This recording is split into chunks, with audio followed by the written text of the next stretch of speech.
Hello everybody, welcome back to Wappleville. Hopefully everybody's having a good Christmas.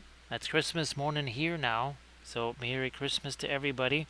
Sorry this is starting later. I had hoped it would be earlier, but it's been one of those kind of days. We're gonna try and paint the moon here, hey Armored Wolf. So yeah, gonna try and paint the moon here. This was last night, so I'm just looking to see. Yeah, I mean it's dry. Yeah, look at that. Yeah, that's all dry. Pretty wild. Well, Merry Christmas there, Armored Wolf. Thanks for sending a picture of the kitty there. Because hey, Landrast, Merry Christmas. So yeah, this is all. This seems to be all dry. All parts of it seem to be dry. So that's very cool. Glad to see that. I'm gonna get some of these things out here. Yeah, we'll put this over here. Move you over there. So Merry Christmas there, Landrast. Yeah, sorry this is so late. I was hoping this could be earlier, but you know how it goes. It's one of them kind of things. So Armored Wolf, hopefully you can keep on hammering away at stuff there while we're fooling around here. Now I may have to throw some more of my radiant colors out here, but we'll see. I was thinking maybe the radiant blue, but I don't know. Don't know. We're just gonna get this party started, and we might actually try starting with the lighter stuff. Vendetta, Merry Christmas to you. Nice to see you back. Yeah, we figured we would try the moon. I don't know. Landrast, Armored Wolf, did I paint the moon on? Was that a Christmas stream last year? I think, or was that on the solstice? Maybe. Was that on the 21st? So Merry Christmas there, Vendetta. What the heck? I'll just throw some more thinner into this thing. Yeah, we'll do that. All right. And what we'll do is we're gonna actually go a little bit lighter on some areas, and then we'll just throw the darker stuff as kind of a dry brush over the top in some areas. Now that really worked well on IO and such, so why not here? Now, no idea who's going to be able to join us here. Obviously, again, I wish I could have started about an hour and a half ago. Hey there, Adrian. Merry Christmas. All the good stuffs. So yeah, this Southern Hemisphere gonna be lighter. Gonna be lighter. Actually, here too. You know what? Let's grab a little bit of that blue, and sure enough, yeah, it's gonna be easier, at least initially, to get some of the dark in place. So Bithron, nice to see you, and the fins looking really good. Glad that you're able to kind of power through those, have some fun with them. Now let me just grab my. Nah, maybe I won't just pull out my reference just yet. Going a little bit thicker. That's again the radiant violet right there. So yeah, still have some things I'll have to take care of for tomorrow. I'm not sure if there will be. Well, I think maybe somebody will still be coming over here just briefly to drop things off tomorrow. No, originally that was supposed to be tomorrow, then it was today, and it's just been kind of a back and forth sort of a day here. Now, glad that you're able to get all those formations and those stands going really well there. Now let's just have a Tycho down here doing the Tycho stuff, and let's leave you over there, and then this also needs to start getting brighter here. Mostly working with the brilliant yellow pale. Yeah, light up here too, cause reasons. So Landrest, were you hanging out doing some hobby stuff, or last minute Christmas preparation type stuff? Now, well, Bithron, I'm trying to think I think I just ended up using a black on the early war French. I have been tempted to, give him unit colors, something like that. So something that would identify that particular unit, so that it would just be easier to deploy and know what was what with it. That was my temptation there, was to do something like that. There's our Tycho over there. So thanks for everybody for joining me here. I know that it is, I know it's Christmas, especially in Europe, and heck in Australia, it's closer to Christmas being over. That's the weird thing. In Australia, they gotta be, man, it's Christmas evening now. Because here we're only 23 minutes into Christmas time. Officially, that is.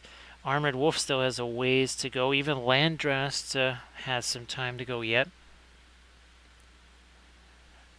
Now, already, you can see I'm able to kind of do a little bit of some blendy stuff there. Now, how's about, before we keep fooling around with that, we grab something here to start getting some darks on here, and that would be our Mare, or seas, which aren't seas. As it turns out, actually, some of this darker coloration here, it is some of the earliest regolith. Some of the Mare here, that could be as old as 3.5 billion years old. Hey there, Grand Oracle. Merry Christmas to you, of course. Great to see you in here. Again, I know it's Christmas, and people maybe they're trying to do last minute stuff for the kids, assembling toys or whatever, or having some. Well, I've never had eggnog. I would much actually rum chata. That's what I'd like to have.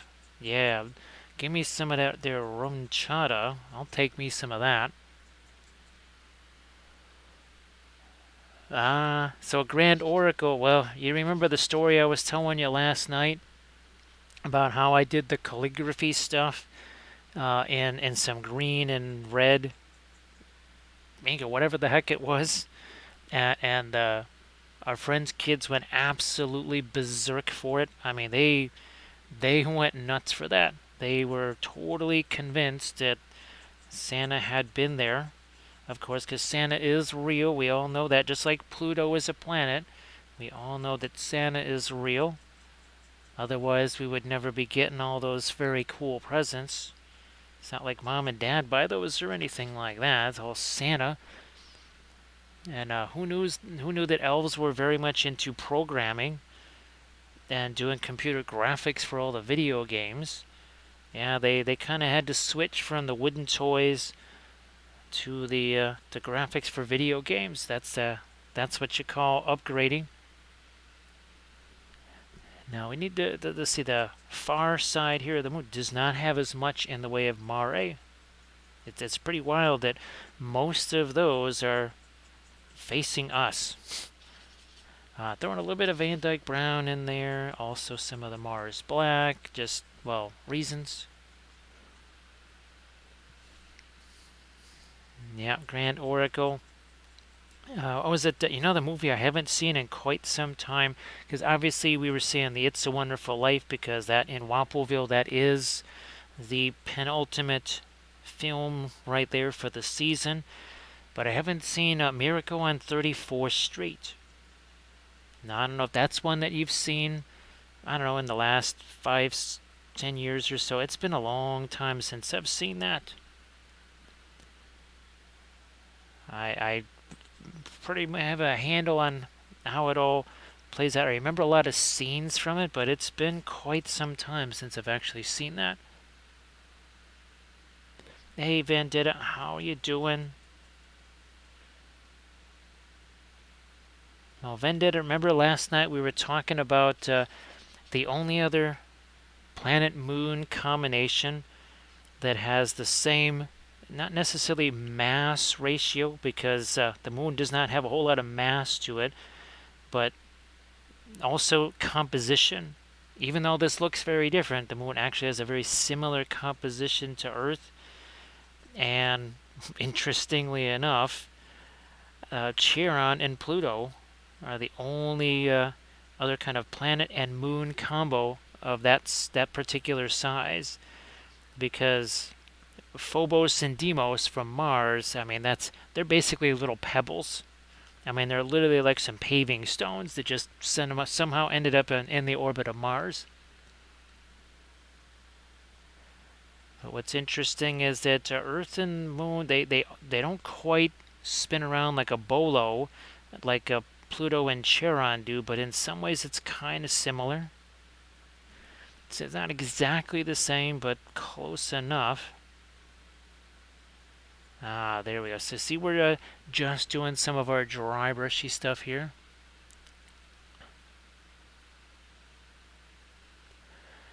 Geez, Grand Oracle, I didn't know they did a new one. Yeah, the old, oh yeah, merino hair. Okay. Yeah, I I didn't know they did a new one. What was, oh yeah, Christmas in Connecticut. That was another one that I had not seen in a very long time. And Kathy and we saw this at one of the treatment sessions. Now, of course, White Christmas is another one of her big time favorites, which was another one of my mom's favorites because my mom and dad were a World War II generation. So my dad was in the Marines in the Pacific. So that one there, of course, with the general and everything, and starting out, well, they kind of were popping locations around in Italy. They went from, I could swear they went from Monte Cassino to Anzio. Those were two very different locations. Actually, Armored Wolf, I'll have to look that one up now. It seems like several people were seeing, was it a Muppet Christmas? I think that's what that was. Because there was at least three different images I was sent on the phone from folks checking out a Muppet Christmas. So yeah, Grand Oracle, I had no idea that there was a new version of that. I had no idea, or newer. No idea. Let's get this, see a little closer here. We're just going to move Tycho down here. That's kind of where that one needs to go. Yeah, something like that. Now we'll darken some of this down here. I'm up at Christmas Carol. Okay. The scene that you sent, definitely I was like, well, that's that I think Fozzie Bear was one of the one featured there in the picture. Ooh, yeah, let's throw some more dark in here, but again via some dry brushy stuff here. And of course, what's really fun is that this is all dry. Yeah, and touching that, there's no paint on my finger there. That's the magic of the Radiance and the Fast Matte White, and well, the Terra Rosa too, I would suppose. Throw some more over there, and then we can come back with some more of our lights out there. Hey, Blades, sorry I didn't get a chance to shoot you a message today. Sorry that you're still awake there. It's extra late for you on a Christmas day or Christmas morning. Oh, Blades, Merry Christmas and all that. It was a little bit of a crazy day here, so I didn't get a chance to shoot many people messages. And even something we thought was resolved is not resolved, so that will continue past tomorrow, I'm sure.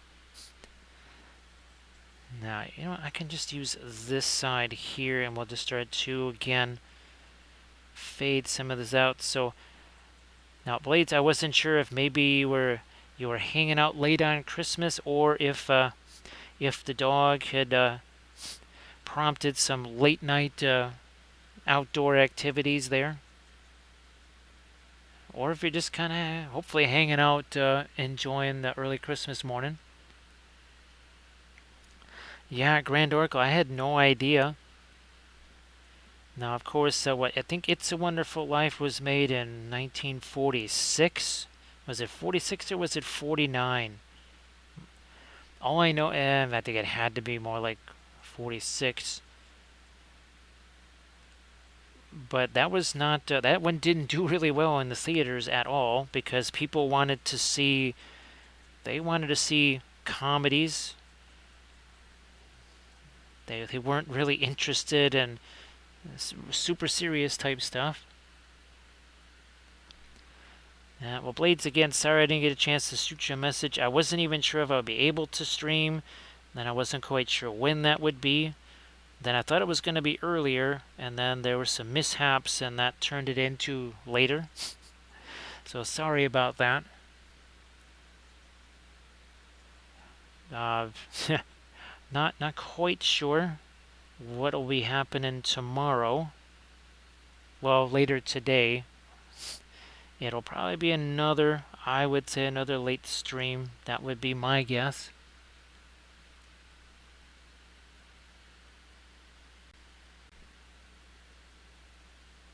Now, of course, what's interesting is that the moon has been receding from Earth at about 3 centimeters every year for quite some time. The moon used to really dominate the sky, but it just kind of keeps on moving further and further away, which means, well, tides, well, that whole 23.5-degree axial tilt, which which does actually rotate around. So yes, Polaris was not always the North Star. Actually, Vega was the North Star about 25,000 years ago. It's a cycle that happens about every 25,000 years. Basically the Earth kind of goes like this, like a top, right? The moon helps keep it as steady as possible, but it still does kind of flop this way and that way. Hey, Red Point, nice to see you again. Well, Blades, that's gonna feel really good. Yeah, so well, I guess that means you'll have plenty of time to maybe. I know you got that big the Reaper order and the Lethal Shadows gaming order too. Thank you so much, Hannah. Thank you, appreciate that. Actually, Hannah, we did do some film noir on this because we will be doing some different. I'm using mostly Brilliant Yellow Pale, but we have been using some of the Radiant Violet and some of the Radiant Blue. Now, out of curiosity, see that? There is still actually color here. This has some bluishness to it, mostly because of there's the Mars Black with a little bit of indigo in it. So you can see, look at how this is going to turn a bit, well, not a bit more, but much, look at that. See how much cooler that gets? Well, Blades, again, I'm just glad that you can kind of maybe enjoy yourself and recharge a little bit. So Blades, I polished off, I think 2 more of those the full-sized Aero mint bars. Yeah, I think I wiped out 2 more of those just today alone. Again, it was sort of a crazy day. I just had to sort of grab food where I could. So Hannah, I hope that you're doing well. Again, so now we have the Mare, or seas. Now let me see, does this make a difference whether or not we have this one on? Nope, does not make a difference. I think it's this one. Nope, not even that one. It's got to be a... Is it this one up here? No. Is it this one? Or is it... No, it's got to be that light above us. Okay.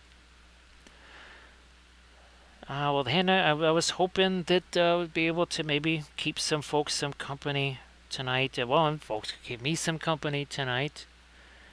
Yeah, Blades, actually I'm going to have, well, this is just regular old hot chocolate here, and eventually I'm going to turn on my my warmer. And actually I'm going to turn that on right now because that's already starting to get a little bit on the cooler side. All right. Oh, geez, Laminus. Boy, sorry, Laminus. I meant to try and get you a message there. It was a little too crazy today. Hopefully not too crazy for you. But Merry Christmas there, Laminus. Appreciate you being here, even if it's just for a second or two before you pass out there. So, Blades, I'm going to try some more of that tomorrow. I just, unfortunately, I have not been able to get to the store in 4 days now or something like that. Part of it is, well, there was there was the weather. Then there was, well, like today, my sister and brother-in-law came over to do a few different things. I would have tried to get to the store, but even then, it was 9 degrees with a 40-mile-an-hour wind. So walking to the grocery store wasn't really going to happen. So Laminess, it's fantastic to see you again. I really appreciate everybody being here. I still can't remember if the cookie decorating stream was a Christmas Eve stream in 2021, maybe? No, in 2020. I think in 2020 might have done a Christmas Eve cookie decorating stream. So basically, what we're trying to do is set up some of those sharper details, and that's exactly what we did here, remember? A lot of these were originally just some really smushy bands of lights and darks, and then we came in, we had all these crispier swirls and churning details later. Is there a doji in the house? Merry Christmas, dear doji. So yeah, Bithron, that's unfortunately it's just kind of kept me from getting anywhere. The temperature, no big deal. I've gone to the grocery store in below zero weather, walked over there, but this, as you guys, I mean, you guys have all been experiencing that same wind. So don't need me to tell you about it. So yeah, that just kind of made it a little bit of a non-starter. So Merry Christmas there, Lamines, and I'll try and shoot you a message tomorrow, and try and shoot everybody a message tomorrow just to see how everybody's doing.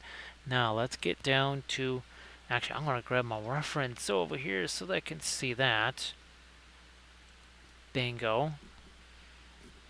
Yeah, right here by this Mare, one of our seas of Jupiter.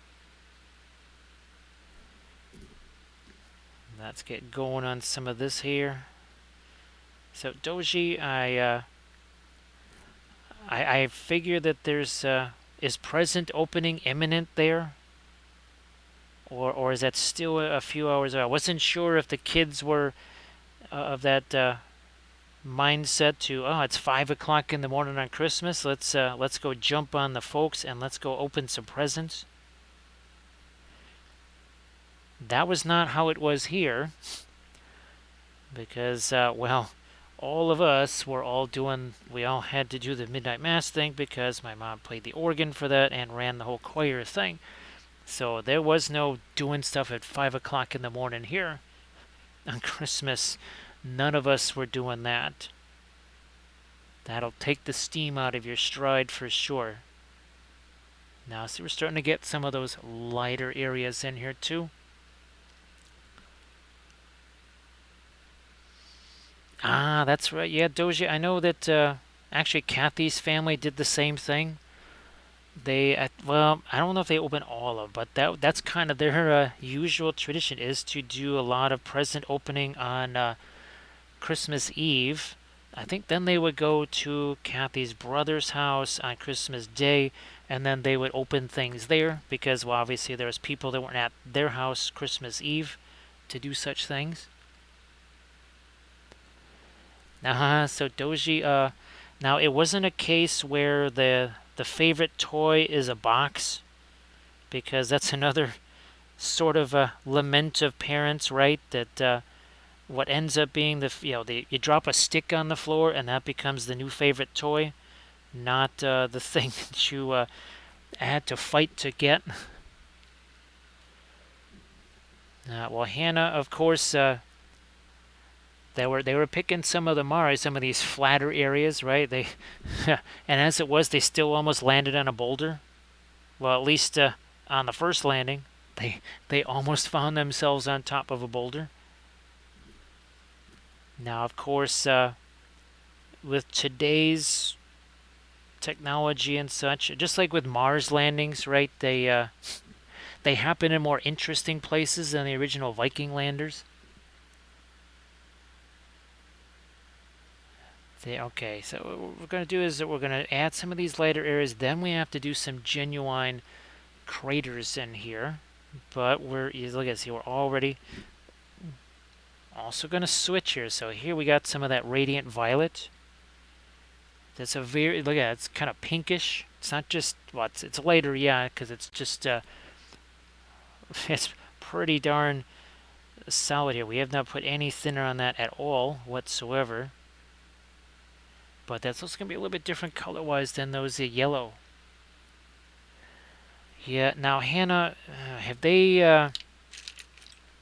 sort of said it's an urban legend that they only had about 20 seconds of fuel left tops, and that it was his piloting, right? That had just been well in what constituted autopilot back then. He had to fly them around that danger area with not much fuel left.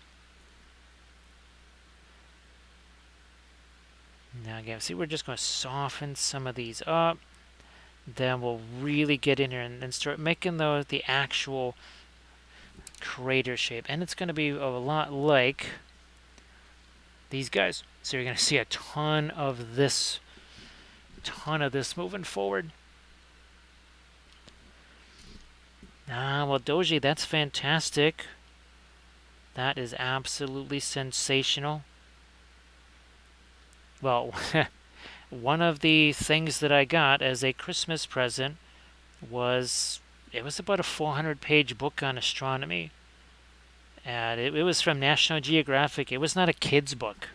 This was a serious book on astronomy. It even came with a little flexible record that had the sound of pulsars and other magnetic type of things that happen. That was really wild to get as a kid. I enjoyed the heck out of that. And obviously, remember that HR diagram that we were talking about last night? That was also prominently featured in that book, so I memorized the HR diagram.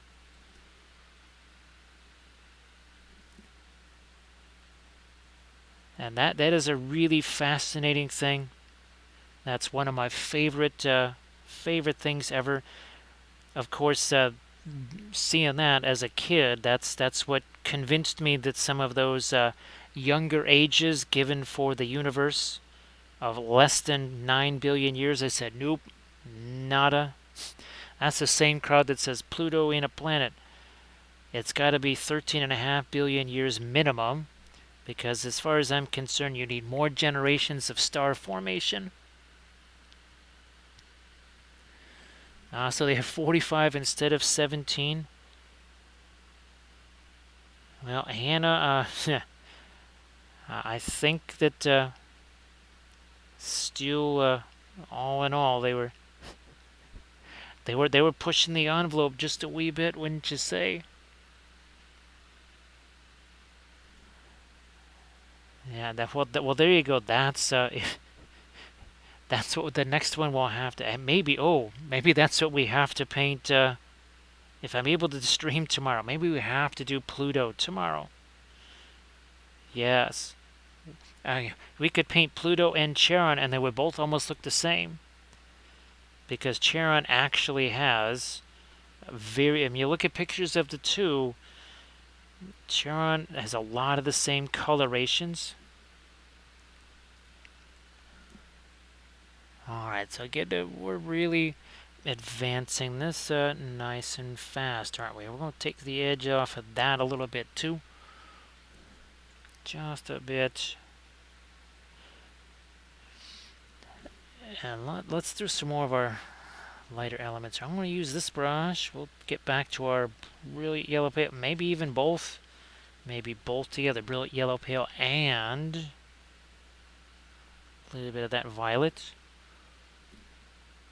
Now, these don't have quite the same ejecta as, say, a Tycho crater, but we're just going to kind of give the impression of it there.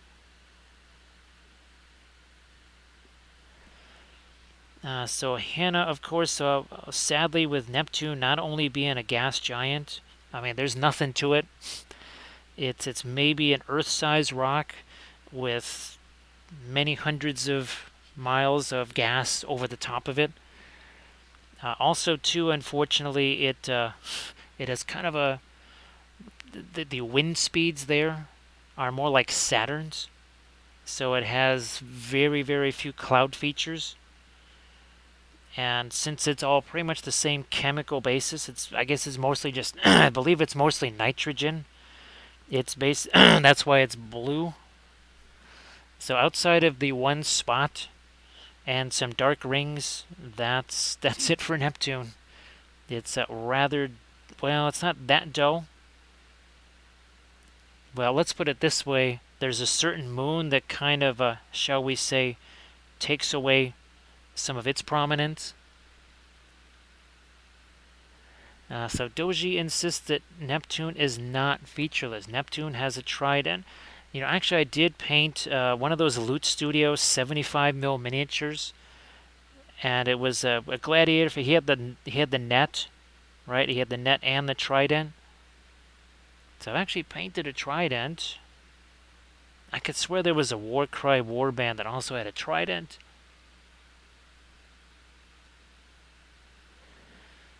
Uh, it's kind of funny, Hannah. I've never seen a movie called Ad Astra, but I used to get the magazine called Ad Astra. Yeah, I used to get that magazine. I think it was I think it came out every 2 months. Yeah, so you would get six magazines a year. I had that. I had Astronomy magazine, and there actually was back in the day there was a Space Shuttle magazine. Yeah, there was a magazine for shuttle launches. Obviously, that kind of went away at a certain point there. There's a Valfera. So Valfera, you must have seen my message there. I saw yours, and really glad that you were able to. Well, the weather kind of lets you get back there. I'm really glad because, man, oh man, I mean, just with everything that's going on, you really needed to have your Christmas at Chez Valfera. That's where you needed your Christmas to be.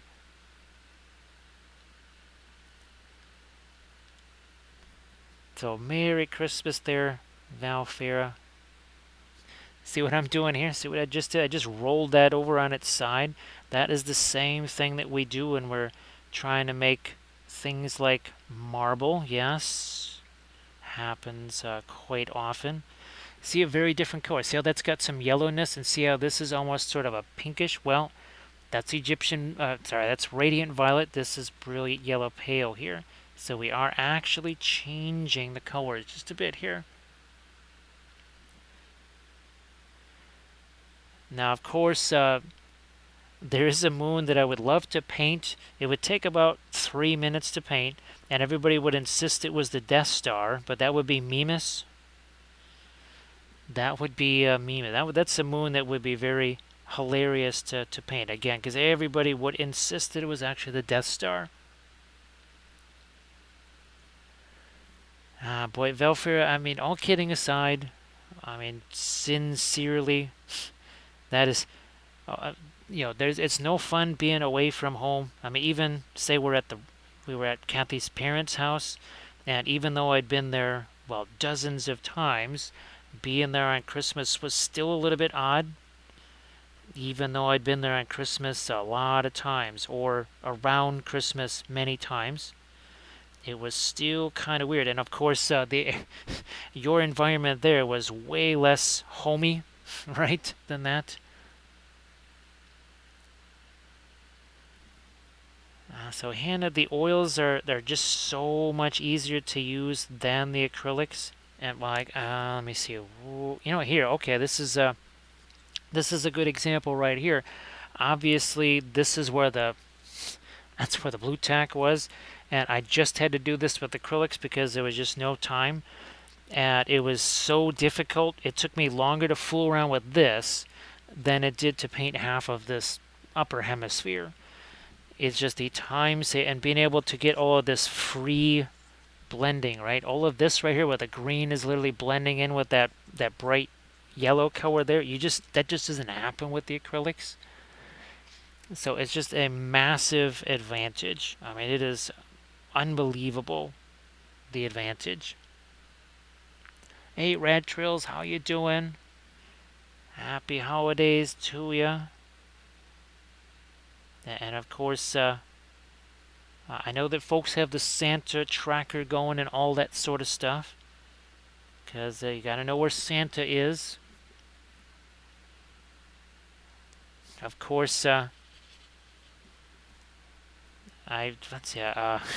Like, would have been nice if we could have done some of the cookie baking this time around. Ah, see that? See? There you go. There's the parent putting together not just any old toy here. We're talking about a trampoline. Yes, indeed. So that's a parent doing yeoman's duty right there early on a Christmas morning, trying to get that trampoline ready so that the kids can try and see how difficult it is to take the family pet and turn that into a ballistic missile.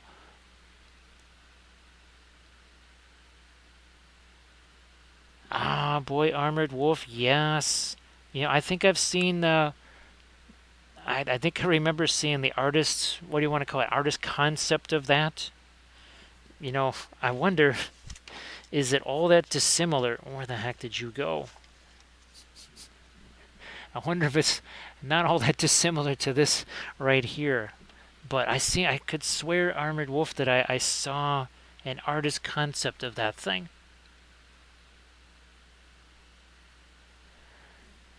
So yeah, Vendetta, well, like right here, right? I mean, here, that would have been very laborious with the acrylics. Instead, here, all I have to do is just slap some of that stuff out here and just grab whatever as a blending brush. We'll soften this up. Nice and easy, right? Having done many, many spacescapes with the acrylics and even the watercolor, that right there, not so easy. Yeah, Velfra, I mean, obviously they're trying their best there, but it ain't the same. Yeah, not the same at all. And of course all the weird sounds, smells, all that stuff. Uh, all I can say is that I don't know well, of course, again, getting to see It's a Wonderful Life. That was a very interesting experience this time around, because we definitely feel now like that last scene in It's a Wonderful Life. That's why we appreciate everybody that has been helping us through this,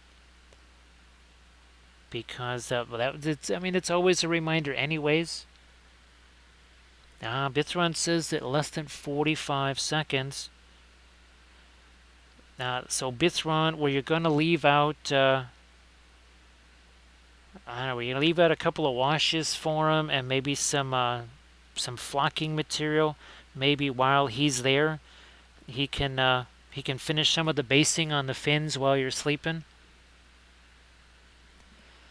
Now, Valfera, it's been a really fun little combo, especially up here. So see that it's got a little bit more of a purple tint to it. That's actually the Radiant Violet. Here we've got the Brilliant Yellow Pale. Over here we've got Van Dyke Brown, so it's got a little bit of reddishness to it. Here's more of that Mars Black and some Indigo to give it more of a bluish appearance. And, well, Velvet, do I... Nope. They used to be right next to me. They have been moved just out of reach. They're seriously just, like, right behind me. Otherwise, I would grab them and show them to folks. So a year lasts 16.5. And that's a big planet, too, right, Armored Wolf?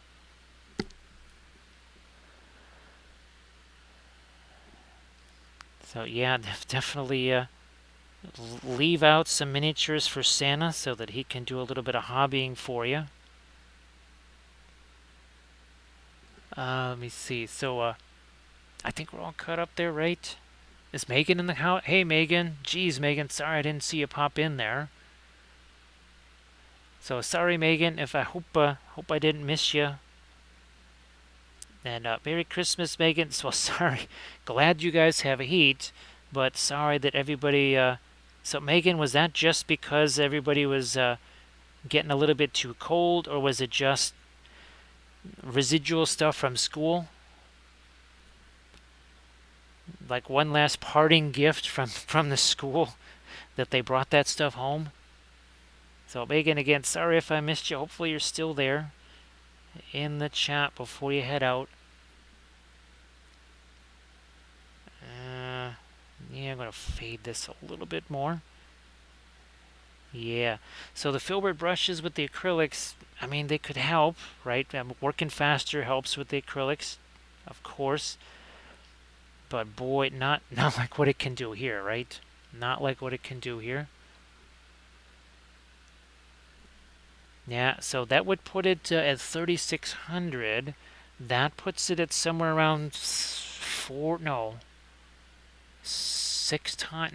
times the surface temperature of Venus, which at 900 and something degrees is rather toasty. Yeah, so being at 3600 degrees, that's a wee bit fiery right there. I mean, you could almost call that the burrito planet. Well, the burrito and jalapeno planet. Or a habanero. That'd be the habanero world. Yeah, that's what that is. It's the habanero of planets. All right, yeah, there we go. Just soften some of this so that we can come in and start doing some of our regular craters here. But Valfir, thank you so much for those. Well, I think you were in here right when. Now that's where the space hobbits go to chunk their. Yeah, of course. They would be mighty confused on Io because there's thousands of caldera on that. They would be mighty confused which one to go to. Bithron suggests it might be the ghost pepper planet. Rather spicy, rather spicy. Now we can start to fool around with a brush that maybe has a little bit more precision to it here. Throwing some more this away, that away. I still actually have to take pictures of some of the other ornaments on the tree. Haven't had a chance to do that.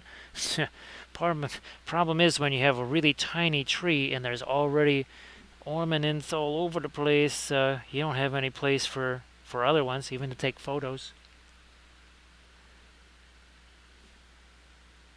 Yeah, no, what was the other, oh gosh, there's I guess a Christmas movie, if you want to call it that, a Violent Night or something like that, but I think Christmas Horror Story, it's one with William Shatner in it, and he's at a radio station or something like that, and he pops up about every 5 minutes or 10 minutes or so while the other action happens. Alright, there we go.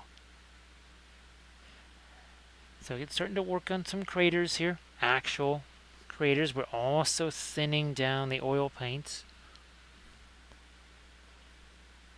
Haven't really done much of that. We did a little bit of that early on in the initial phases. See what I did there? Initial phases. Yeah, that's a little bit of astronomical gold that you don't get anywhere.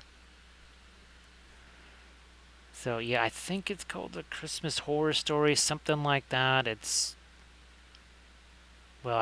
Anything would be a spoiler alert.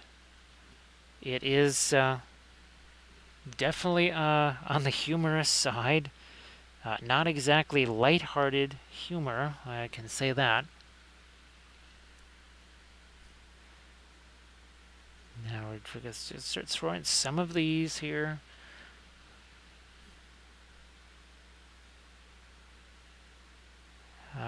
Actually, one of the things that I wanted to look for, and because this is the one clear night I guess we're going to have, was wanted to look for Cygnus, which on midnight, that's well, basically midnight Central Time here, it basically becomes the Northern Cross. So if you're familiar, well, those of you from Australia know all about the Southern Cross, but Cygnus the Swan on December 24th in the western sky basically is sitting just like this, instead of more like this or like this.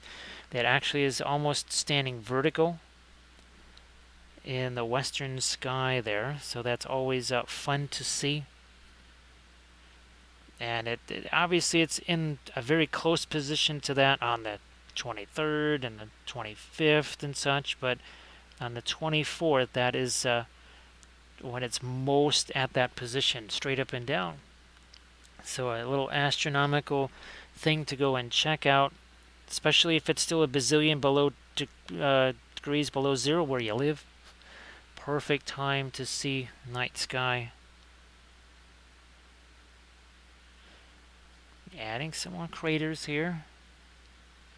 And then we're, like I said, we're going to do the shadow areas on the craters too. We're just in the early phases here of doing this. So you can see there's a couple of different little things we want to do to the craters. Then we also have to have these, right, where craters have taken a bite out of some of our mare or seas. Need to do that at some point here. Those are always the ones that fascinated me the most, and that's what we're going to start doing here. We have to really start creating a little more precise shoreline here through these mare. Nah, I'm going to go with a little more thinner. Yeah, I can imagine. Well, it's one bummer is that, of course, no matter how cold it is, it's always just cloudy now.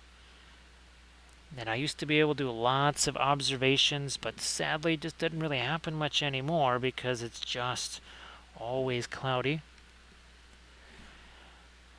Alright, so Valfira, we'll try and show a couple of different places where you might be able to see a different color. But look at this. You'll see just how bluish and violet this is when we do that.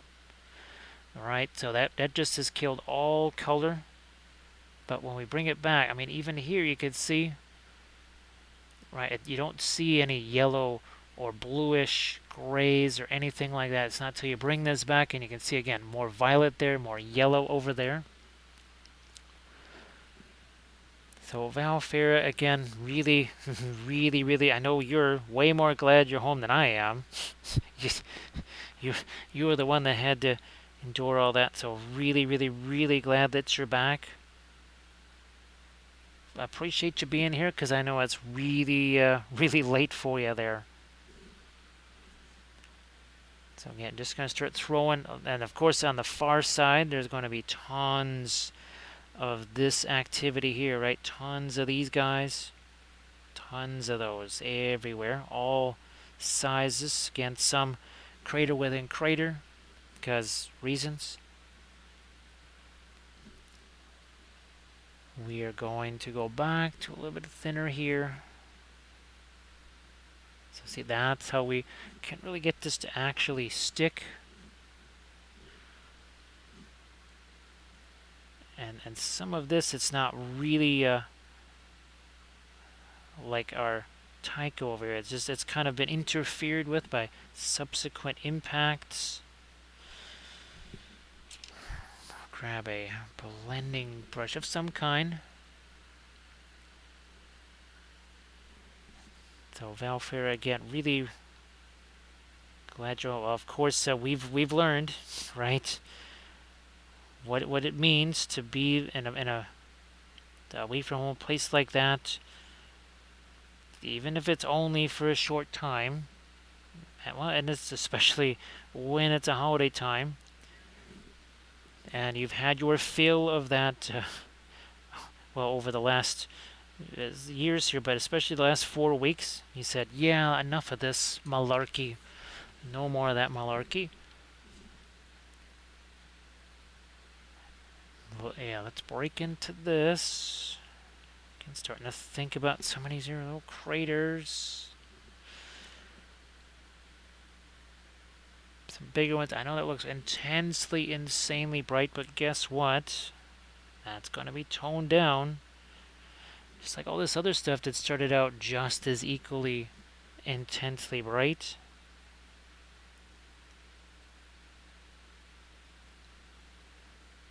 Like so.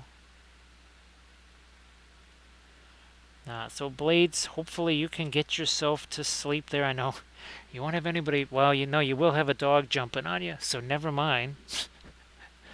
Never mind. That might be more action than parents with kids. So never. You might have a rather large four-legged beast jumping on top of you tomorrow. Well, later today, I guess I should say. Here, let me get back over here to the Radiant Violet, shall we? And thin that down and utilize that for some of these craters.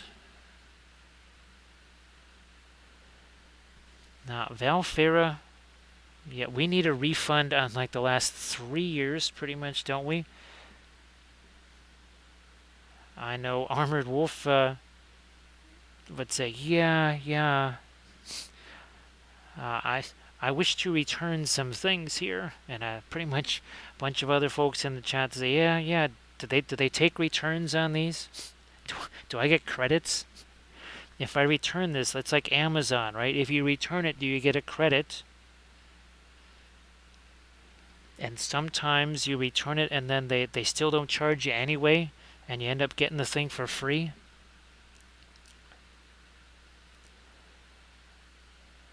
Yeah, Vendetta. Now, were you on sort of the final end of the big giant, well, continent-wide system? Or because it must be that you were kind of on the end of that if they were trying to get in today. Hey there, Drax. Merry Christmas. Everybody, please give Drax a follow. So Drax, that was looking sensational. Well, you know, as always, I'm going to instinctively say if you want to post any Instagram pics of that. But that was really looking sensational. I know you had the object source lighting coming from down this way, right on him. So he was really looking fabulous. So Vendetta, we were talking last night, I think, or maybe I was writing some messages to folks that have had their plans kind of nuked. You know, well, I know Megan's family, they're all sick there, and Halligan, they all got a certain, a disease of completely unknown origin. They got that, and that they had to cancel all of their Christmas stuff at the last minute. Everything canceled. So we feel really bad for all of those folks.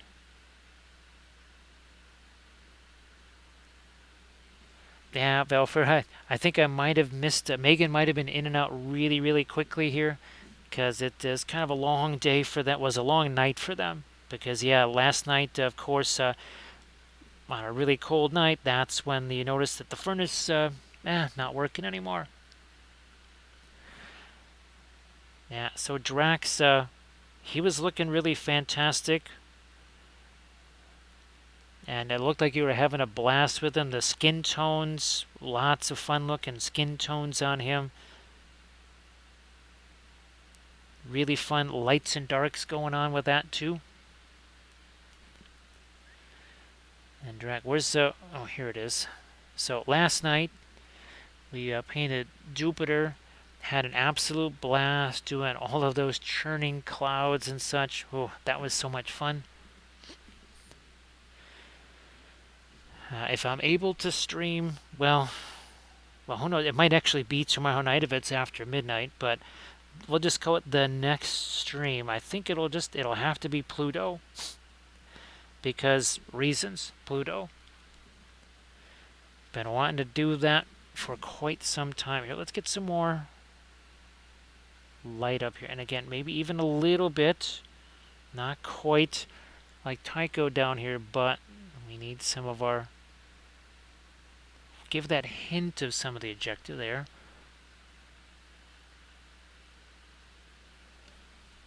Geez, Vendetta again. Now, it's that weird coincidence that the time of year when you want to get everybody together is also the time of year when it's really likely to be impacted, especially with the way airports work now. Yeah, if a plane in Madagascar uh, has a low tire or something like that, that means your flight into Kansas City is going to be delayed because everything is so intertwined, hub wise and stuff. It's definitely not meant to be weatherproof or any kind of snafu proof whatsoever. Pretty much just kind of invites things to go wrong. All right, there we go.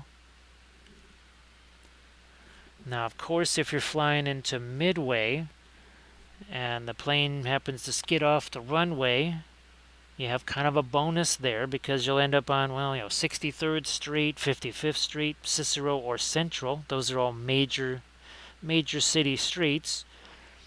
Depending on how much momentum the plane has, you might end up in your hotel on Cicero and 65th Street.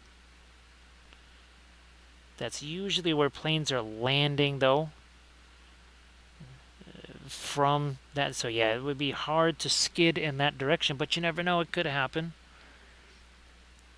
Probably wouldn't count on getting your luggage intact out of that plane, but it would save you the taxi ride or the bus ride from the airport to your motel or hotel there on 65th and Cicero. Yeah, Vandit, I can only imagine how many. Oh, so Hannah, this right here, if I had the oils for this was a massive, at least 2,500, I don't know, it's something like 3,500 points. Could be closer to 4,000 points of Imperial Fists, and a lot of it was pre-heresy. I had to do two of these things. This is what it was, either the Storm Raven or Storm Eagle, whichever was the Forge World conversion. And I would have done the entire thing in oils, not just the little weathering or whatever, but the yellow. It would have taken a fraction of the time to paint that thing. I could have painted both of those in the time it took me to paint one, if not less time. Same with these guys right here. All of this stuff would have taken so much less time. And then this thing, that was actually a scratch built Land Raider right there. That would have taken so much less time doing all of the yellows because where's our, oh, here he is. This was this my very first, oh yeah, this was the first chapter studies, wasn't it? Armored Wolf and Landrast, I think it was. This guy took, well, 90 minutes or so because that's how long the chapter studies videos are, roundabouts. So easy with the Brilliant Yellow Pale and the Brilliant Yellow Pale and the Indian Yellow. Mostly Van Dyke Brown and Brown Matter as your shadow colors. Oh, thanks, Vandetta. So yes, the massive benefit of the oil paints. My goodness, would have literally taken a fraction of the time. I think there was also a scratch sculpted Rogel Dorn. There was. I don't know if there was. I think, yeah, there was a scratch sculpted Rogel Dorn. And was there other vehicles? Not that many vehicles. There was just the Land Raider, lots of Terminators, and then again, as you saw, that kind of more pre-heresy look, I believe.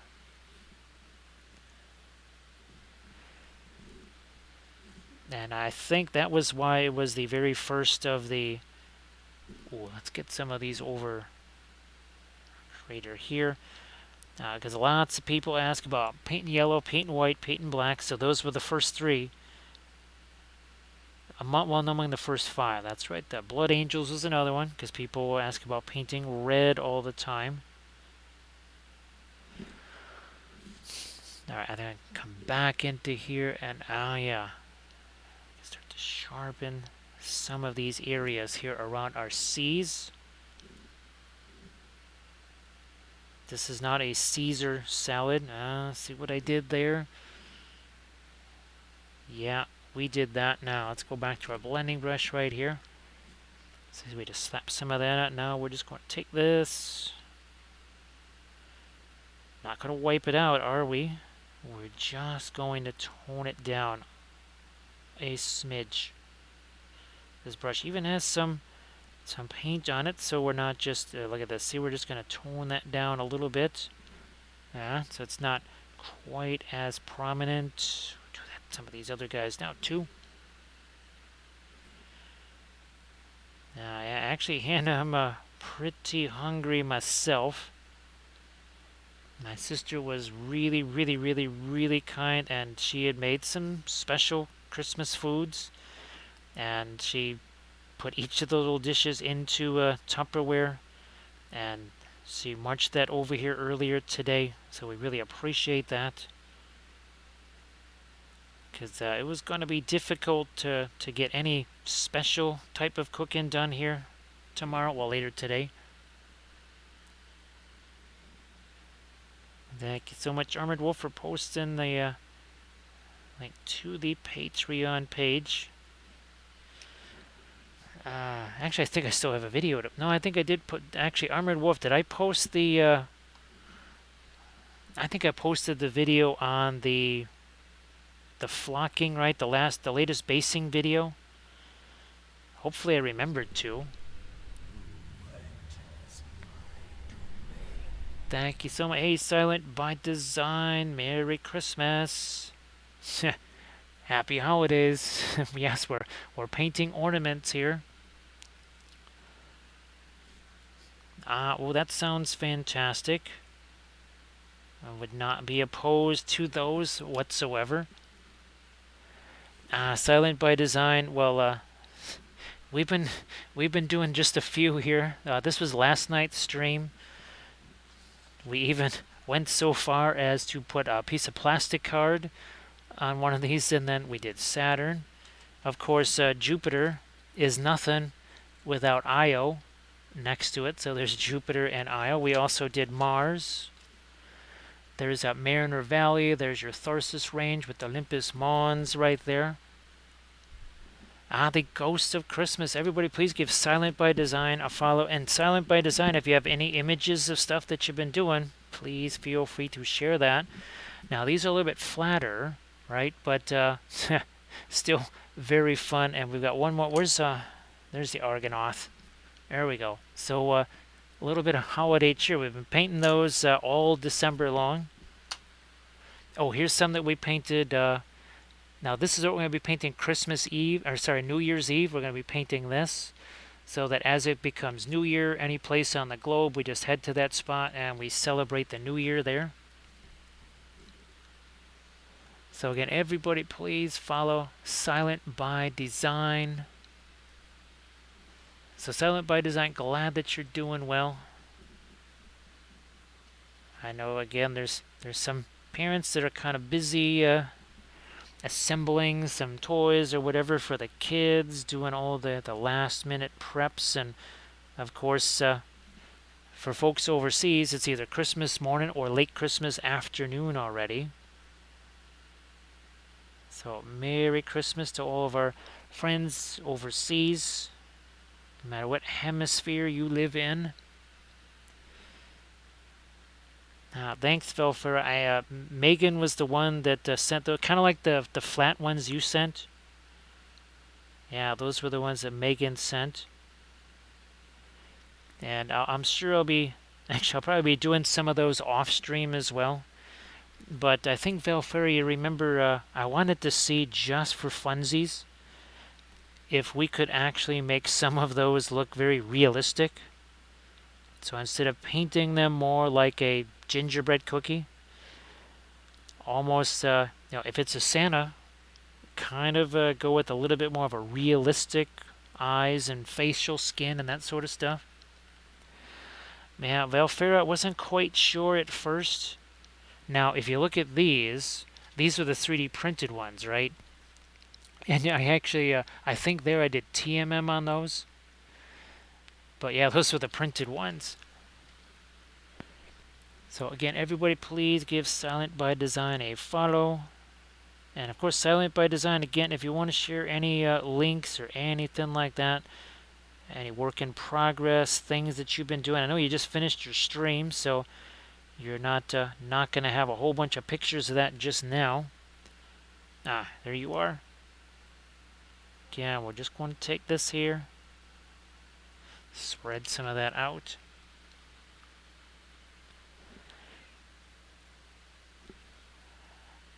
Yeah, Valfera. Well, I need I need to paint a bunch of these. I mean, yes, for presents and stuff, but I would still like to have some for, well, the trees. The tree here, but I still won't have any. That's the hilarious thing, is there still won't be any. People will be looking for them here. There won't be any of them here, so they'll all be sent off to various places. Now, I'm going to start getting into some dark. We've been doing a lot of action here with the lighter colors. I want to see if I can do something now, maybe with some of the darks here. Let me see what happens with this. A little bit of our Mars back. Some of that Van Dyke brown. Thin this down too. And I believe this was one I was thinking about. Glad I thinned that down. That would not have covered that very easily whatsoever. We also need to darken this down though. See how I'm using the brush on its side? Look at this. Literally using the brush on its side. You can't do this with those little spotter brush things. Can't do that with them.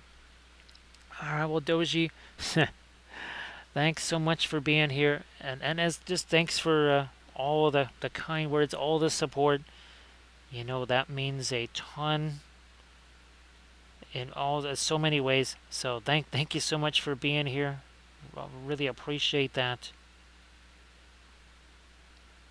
See, again, just look at this. We're just taking this thing, pushing that around. Create some interesting little hidden effects in here. Alright, so we've been doing the stuff with the lighter. Let's do some stuff with our darks here. And that's going to create some more fun textures. But we had to set this up. It's just like anything else, right? Think of that lighter color that we did as almost like a pre-glaze. So everybody, please check out what's Silent by Design painted today. It's on the Instagram link there, and of course, as always, please give Silent by Design a follow. Now again, we have to start thinking about our craters here, right? We have to get those shadow areas on them, which means shadow there, right? And then, of course, a little bit there, not too much there. That's also going to have to be softened. It'll also depend on the depth of the crater. Some of these things don't have quite the depth. It's not what we're looking for. Blending brush-wise, we'll just take this one here. Use this. So again, everybody please check out Silent by Design.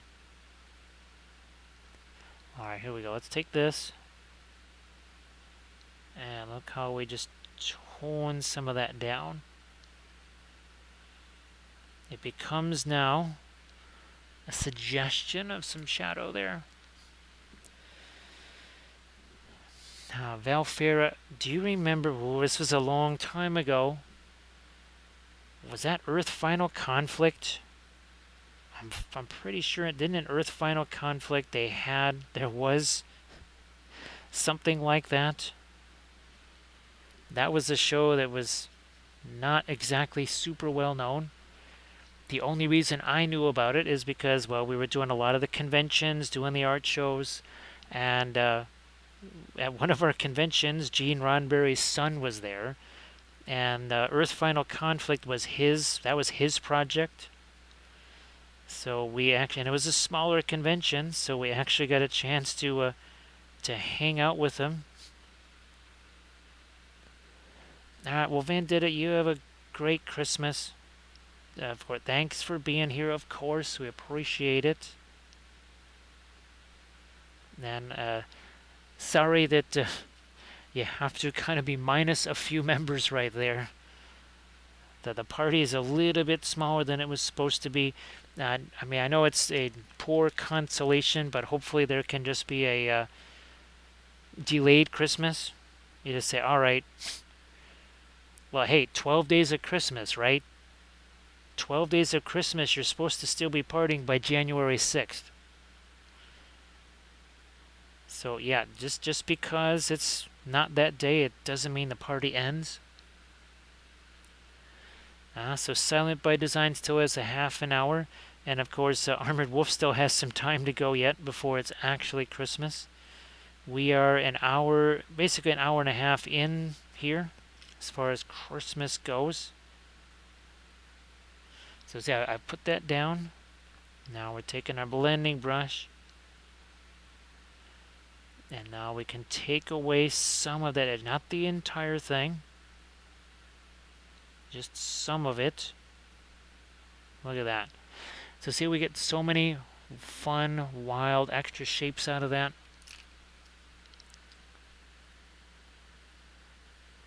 Yeah, that's true, Anna. That is definitely true. Oh, we need to darken this down here. Now, of course, was it Lucy Worsley? She was doing one of the PBS specials there on the Tudor version of the 12 Days of Christmas. And again, here it was my aunt. That's right. She would come. We would pick her up and bring her here. And she didn't get here till usually December 27th, and she would stay till January 2nd or something. So that was sort of the after Christmas, and I know I enjoyed that. So hopefully for folks that maybe had a few of those snafus on the regular Christmas, hopefully they get to enjoy some kind of substitute version. Now look at this. See where we all that softer detail in there. Now we're starting to bring in some of the crispier details. Also starting to work out some of the craters here, because reasons.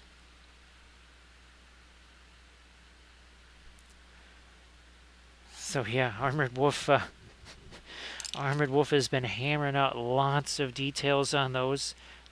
Actually, Armored Wolf is that bag is still in progress, right? Or hopefully, if it's still in progress, there's only a few hours left on that one. And again, everybody, please give Silent by Design a follow after you check out Silent by Design Instagram post. Also, give Silent by Design a follow over there if you can.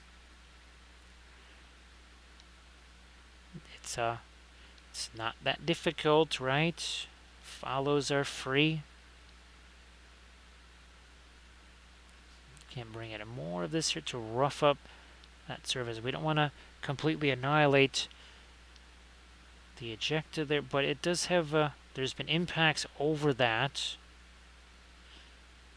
And that's what we're going to start to represent here with some of these smaller little doodads here.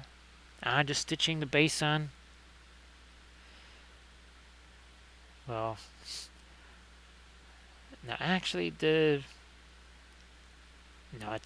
know the tooling is always going to do it, but hopefully the stitching is not quite as aggravating on the shoulder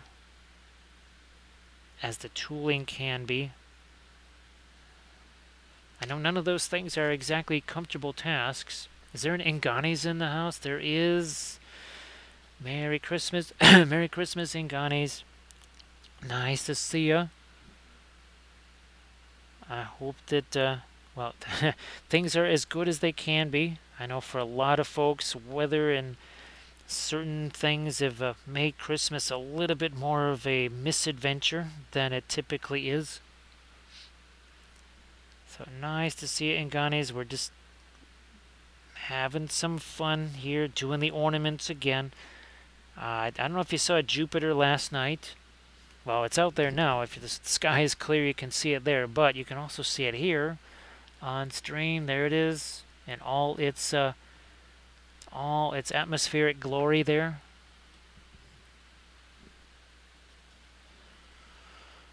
Yeah, let's just start doing some of these.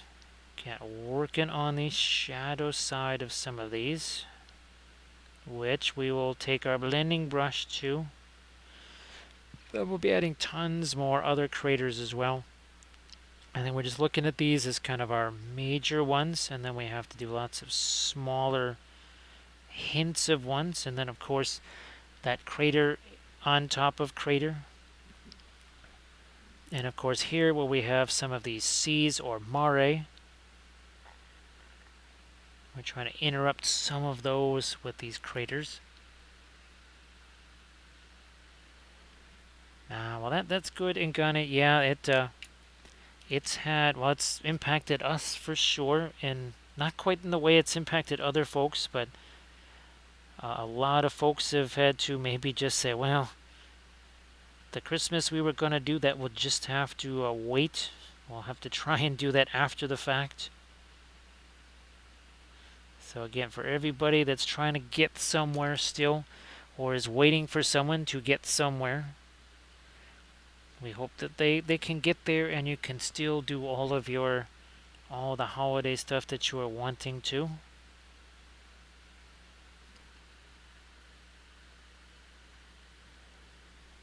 Thanks, Velfira. That I think you were in that early enough. Maybe I think you're in the early enough to where I said that it was way easier to do that one the second time around. Obviously, it's the second time we've painted the moon here on one of these ornaments. Second time around for this, so things like these craters a lot easier to do now, just having done so many of these already. Owen Gun is glad that you had a chance to catch that one in catch up. I don't know if you had a chance to see Io. If we're able to stream, well, basically the night of Christmas Day, which would be, well, later on this evening, I guess. I think we'll try and do Pluto or something like that. Either that or a landscape of Middle Earth. Because I do have one of our landscape of Middle Earth discs ready to go. And because these were also very fun, painting those little guys.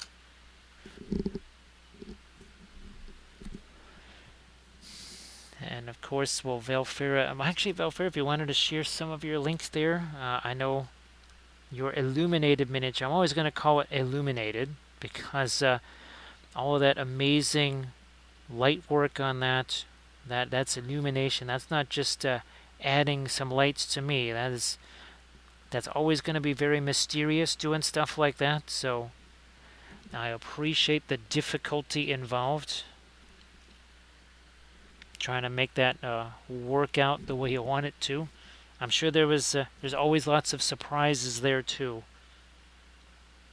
So you can see that sea, right? This crater or this meteor comes in here. It lands in that mare, that sea, and then it sort of reforms. You can see a hint of the crater there, but not quite like this, right? So it's basically the crater gets filled in again by that regolith. Is there a Pet's Dinner in there? There is Pet's Dinner there. Merry Christmas there, Pet's Dinner. Great to see you again. Fantastic to see you, and I hope that Christmas morning goes well for you. And again, for our folks in New Zealand and Australia, hopefully your Christmas afternoon and evening also very enjoyable. Once again, we take this brush, blammo. Look at this. Yeah, try doing that with a spotter brush. That is not going to work so well for you. This is relatively thin down, have to say that. So we just kind of formed a little bit of a shadow of a crater there, which we'll try and do here as well. Again, a hint at a crater, then some more shapes over in here.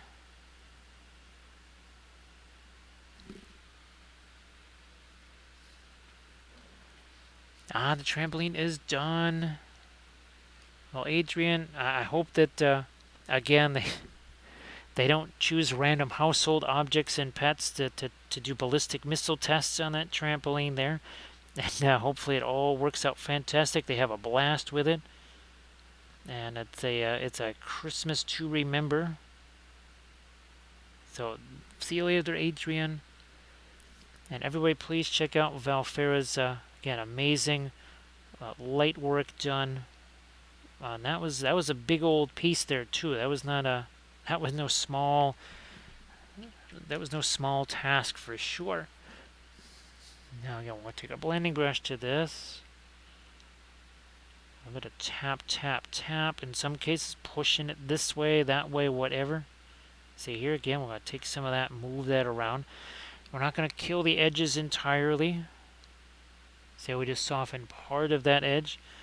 This is just the thing you can't do with the acrylics. That you can try if you work really, really fast or just in a very limited area. You can sort of do something like that, but certainly not to this degree. So you can see how this gets faded, but that remains. So that indication of a crater remains. Wind sharp line, but everything else around it pretty much has been de-intensified. So Valfera says, have a hopping, bouncing, good time. Acid burn, Punk, nice to see you here. So acid burn, I hope that things at least are going well enough you can sort of enjoy the holiday a bit here. Have some fun on Christmas. Appreciate you being here, as always. I know just so many different things all going on at the same time there, whether it be the holidays or not.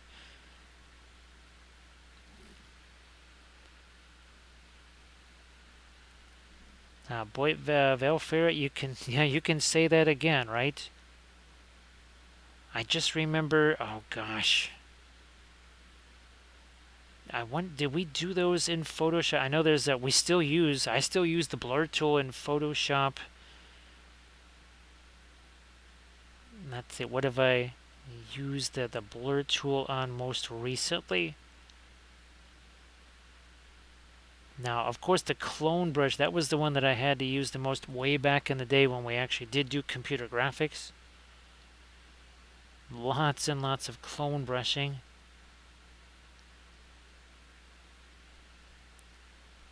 Ironically enough, it was all about texture.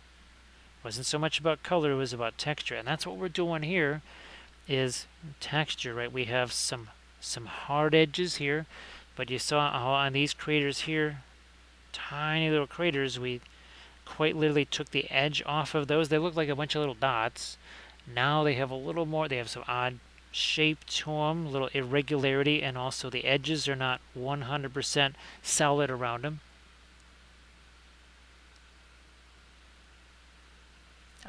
Yeah, acid burn. Well, I'm glad, acid burn. I really do hope that you can have some fun there. In many ways, compared to what we were originally looking at for this time of year here, in some ways we got very lucky. It could have been worse. Of course, that's not the ideal holiday when you say, "Wow, that could have been a lot worse." That's usually saying you don't have an ideal time going on, but things can be. So say we darken that down a little bit there, again to indicate that maybe there was the lip of that crater. There's already the paint on the brush anyways, so why not?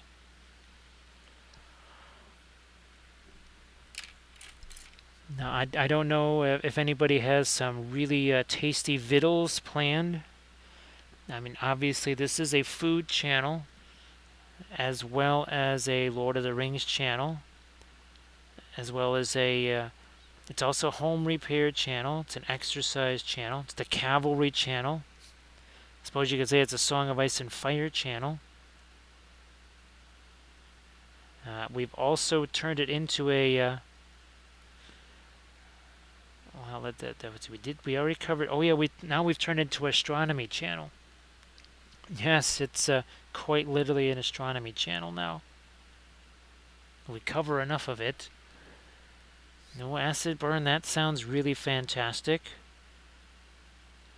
So yeah, whatever special dishes and such that people are going to be enjoying, well, hopefully enjoying. Well, tomorrow and maybe a few other days afterwards. If you want to share what some of those are in the chat, we love to talk food here. So this was last night's right here. We did Jupiter, and of course we can't show Jupiter without also having Io. So there's one of the Galilean moons, the innermost moon, Io. Right there, had a blast painting that one. And of course, well, there's Saturn, yes, with rings. We also did Mars. Again, there's Mariner Valley, there's our Tharsis range, and then you can see what we're doing. See how, like we did those craters. That's what we're trying to do here, only in mass quantities. And of course, let's not forget our holidays in Middle Earth. Mary Medjugorje and some Bag End there. We also did the Argonath.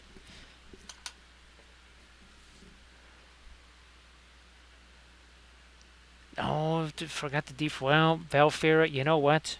Now, I don't know if you were going to do a special thing for New Year's Eve, but, I mean, since it's still frozen, do you just save it for New Year's Eve and say, the heck with it, man? New Year's Eve is the new Christmas? Because Valfera, we actually had a frozen pizza tonight. Because with all the other things going on, there was no time for me to do anything. Again, didn't get to the store, so we weren't going to have anything there. So yeah, we just did the frozen pizza thing tonight.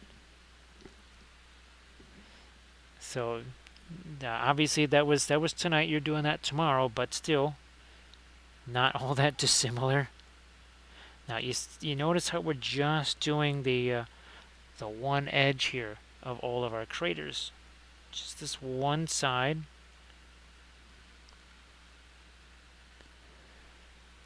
Yeah, acid burn. It was really wild to paint the larger versions of some of these things, right? Now, actually, here was our latest landscape of Middle Earth. So Osgiliath there. We did Ammon Hen. Is this? There's Hobbiton. There's another view of Hobbiton. Is this? Oh yeah, there you go. There's the Hornberg. Yeah, Helm's Deep, but also Hornberg. And then, oh look, we've got Lothlorien, another view of Barad-dûr, and oh look, some Pirates of Corsair versions, and straight out of Mordor. Acid burn, those are really, really, really fun. I mean, it had been years and years and years since I last had a chance to paint 2D art.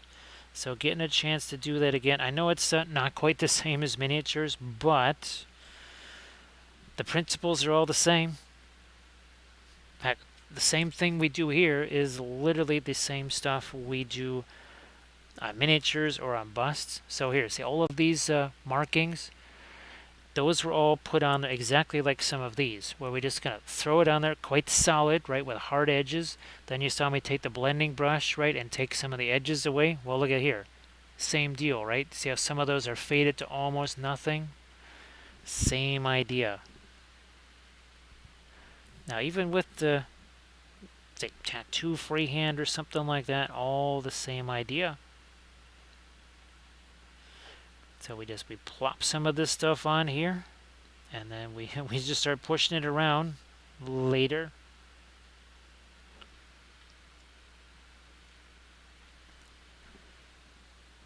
Yeah, acid burn, of course. Well, composition, right? I mean, you're worried about composition 2D. You also have to worry about that in 3D, right? When you're basing stuff, composition, big deal.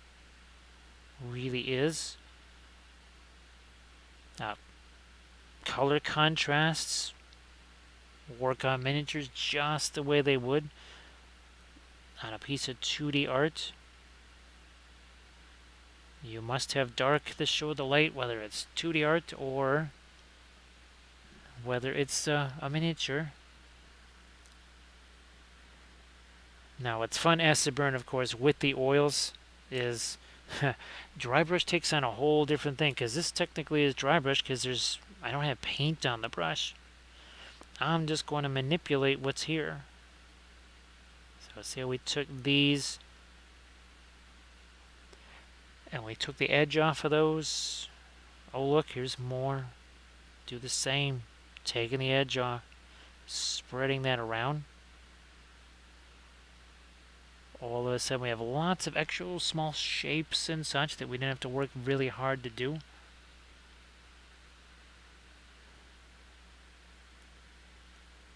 And actually, ironically, it was a type of pizza I didn't think Kathy was really going to like, but she ended up really liking it. That's good. I think, well, yeah, when did I eat breakfast? So the first time I ate today was at around 4:15 in the afternoon. That was when I ate my first meal of the day. That's the kind of day it was. Needless to say, we were a wee bit famished when it got to that time. Suppose that's another reason why I just want to know what other people are going to be eating on Christmas, so that we can be talking about all kinds of yummy different foods. Look at that. See, we just tone these things down. So instead of being quite as dark as that, they're still there. Shape is still there. It's just the edges of it toned down. The darkness of it is toned down. And even on this, there are some different colors in here. So, I mean, we can do a quick film noir. And as we do this now, you don't see there's some areas that are a little more pink, some that are more almost yellow because of the brilliant yellow pale. We might even throw some of our green in here, but we also have is it the radiant blue? Yeah, we have some radiant blue in there as well.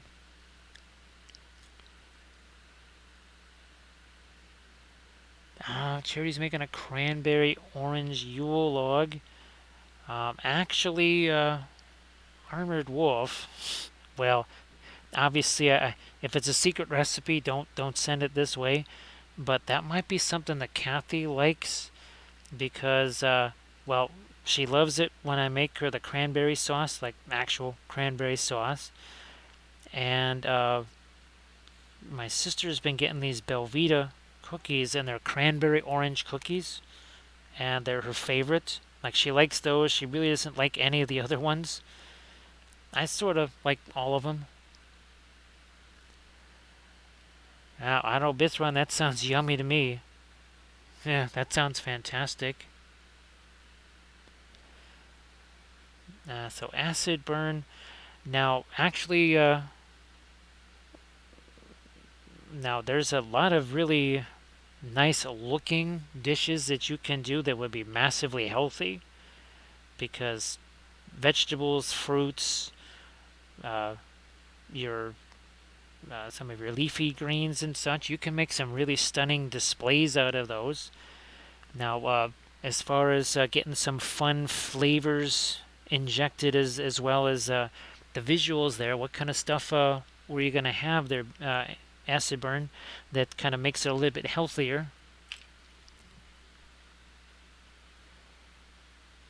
It's a cream cheese icing frosting inside the roll. That sounds really good there. Yeah, I wouldn't complain about that acid burn. Not not at all. That sounds quite fantastic. Armored Wolf. Fortunately, it's basically just that first week after the session that, for whatever reason, the lactate doesn't seem to work. But after a certain point, it does. It starts working again. Who knows?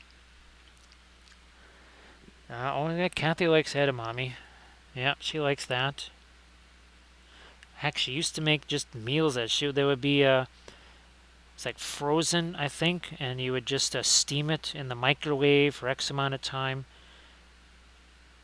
And she used to make that for herself.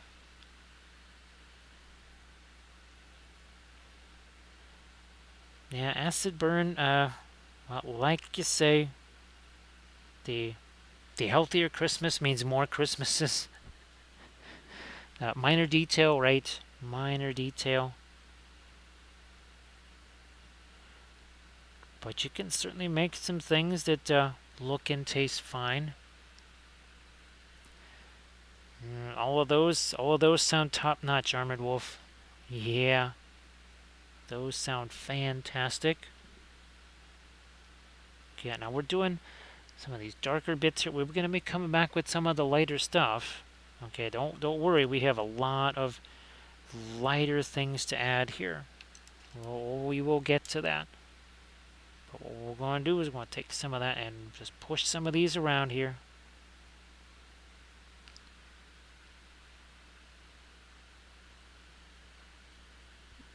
So Valfera, well, again, hopefully you get to do some, shall we say, guilty pleasures there. Just because, well, reasons to de-stress a little bit. Now, see these guys right here? We don't want those really solid dots, do we? We're going to take them, make those a little more irregular, push that stuff around here. Look at this. See this? You see how that's not as prominent as it was? Oh, these little guys up here, guess what we're going to do? Same deal there. Looky there.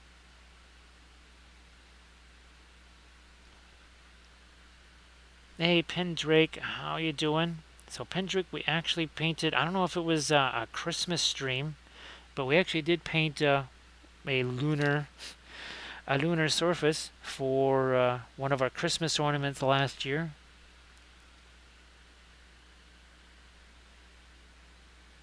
No, I'm not so sure that Kathy can do the horseradish. So I was never into that myself. Kathy liked that, but now maybe if we also do the baking soda water afterwards. But yeah, that can have a little bit of an effect, unfortunately.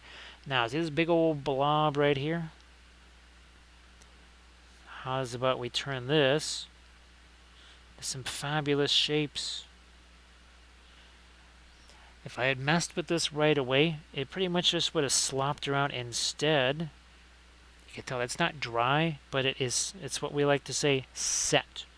It is set long enough that I can start to manipulate it like so. Look at this. So see, we kind of took the edge of that away. Same over here. We're going to take the edge of that, move that down. Look at these light ones here. We're going to take these, change the shape on those, maybe even take some of that paint there and transfer it down here while we're at it, because reasons.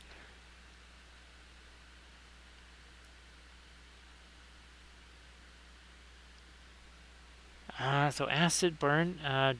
Geez, now you don't happen to have any Discord or Instagram images that you could share, do you? I mean, if you do, definitely please share those in the chat. Now, did you do?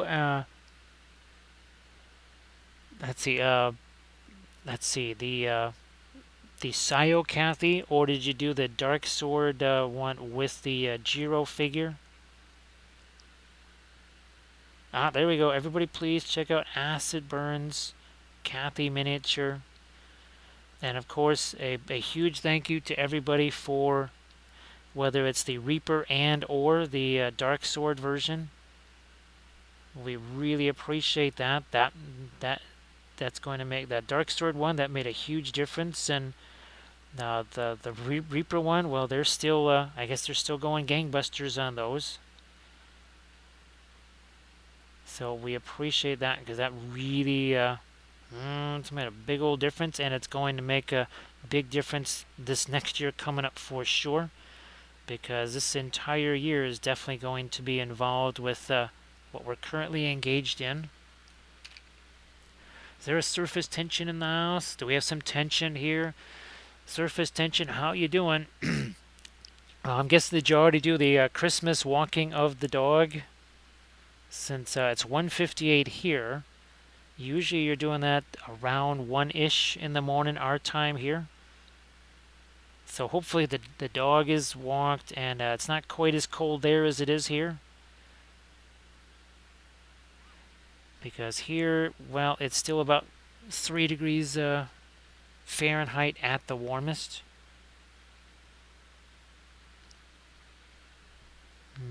Lighten this, darken that, and now it's gonna get some more crater action here. And everybody please check out Surface Tension Painting. So Surface Tension Painting, if you want to share an Instagram or whatever there, that would be fantastic.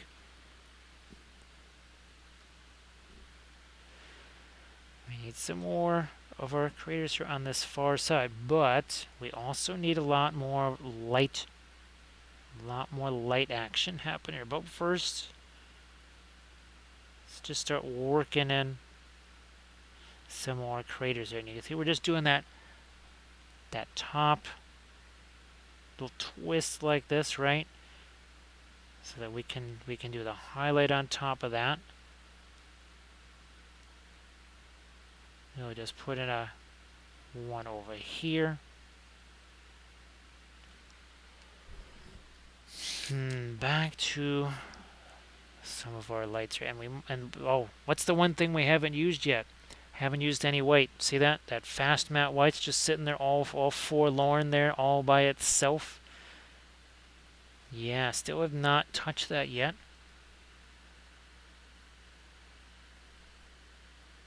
Ah, okay. So it's 27 where Pendrake is. So what is that? About -1 Celsius, maybe -2-ish, something like that. Here, let's see, if it's going to be 3 degrees, that's probably about -11. Maybe that's more like a -15 Celsius. Something like that. We're just throwing out some guesses there.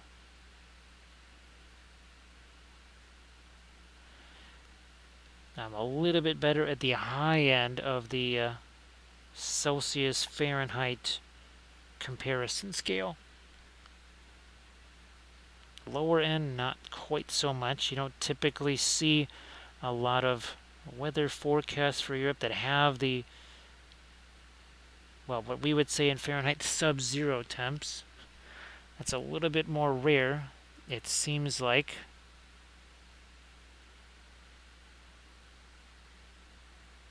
I mean, not always. Now, let me get some of our light down here. And some of it is just me doing a little bit of tap, tap, tap here.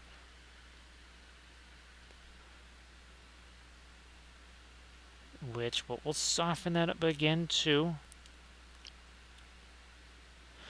Now, at this point, I do want to grab some of my fast matte white here, just to try and throw in some of the lighter details on this. Well, Valfira, oh, this should be interesting.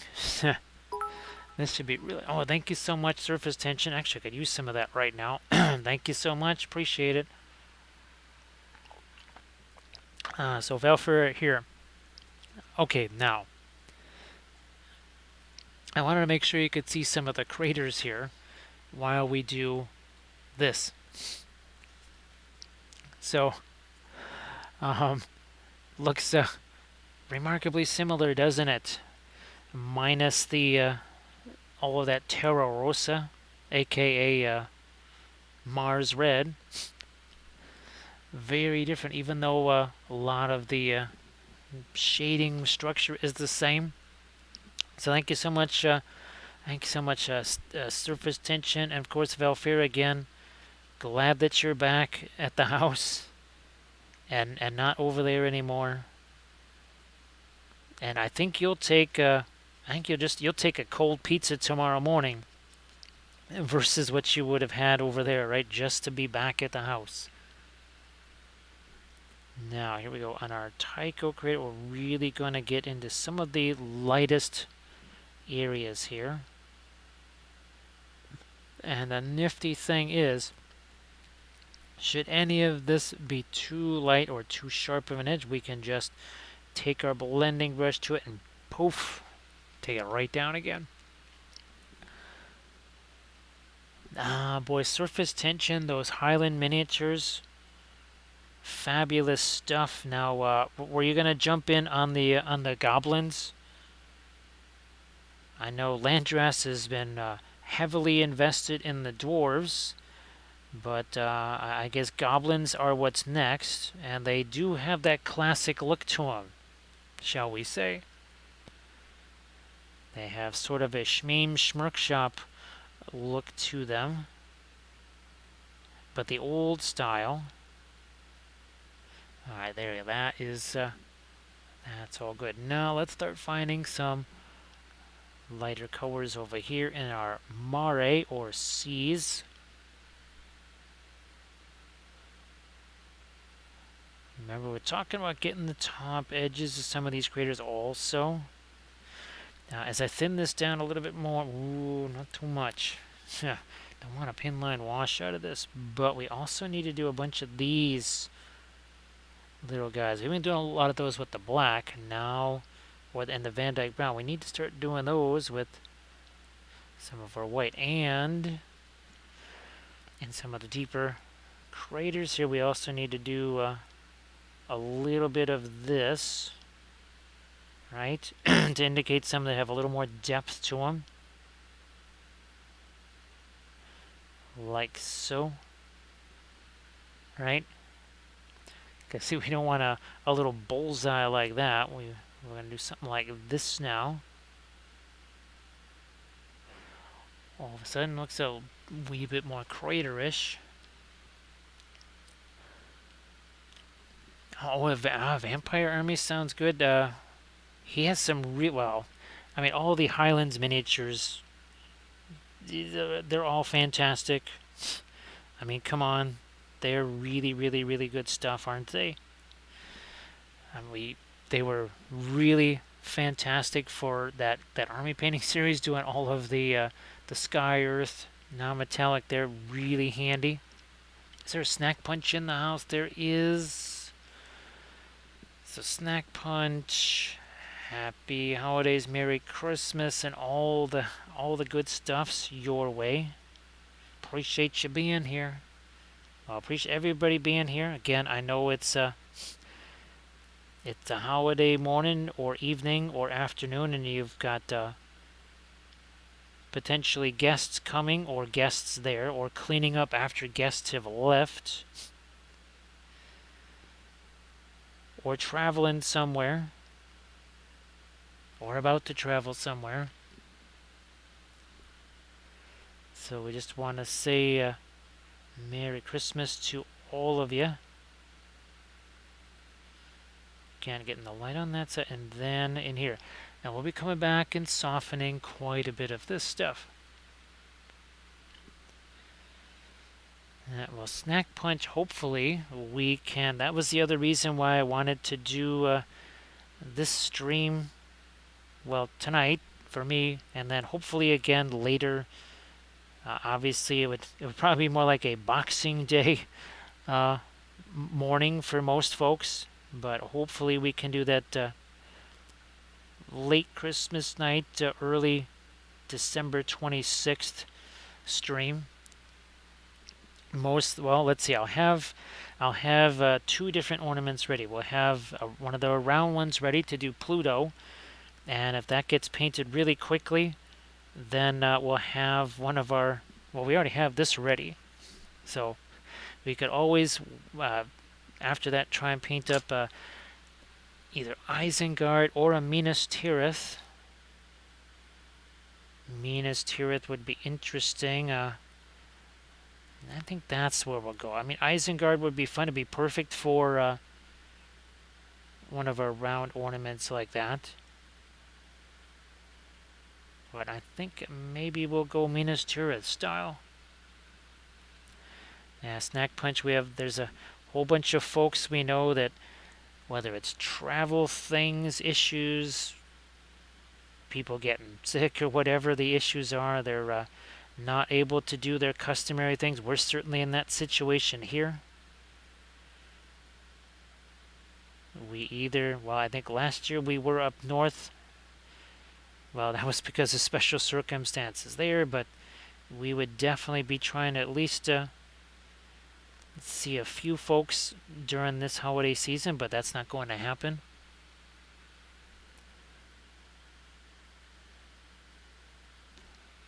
Yeah, Bithron, there's not as many illustrations as you would think of Dol Amroth. Because I searched and searched and searched. There's not that many. Well, no problem. Surface tension, I figured it's that time. It is that time. So you have a blast. Say hi to everybody. Say Merry Christmas for us. And again, you have yourself a blast doing that.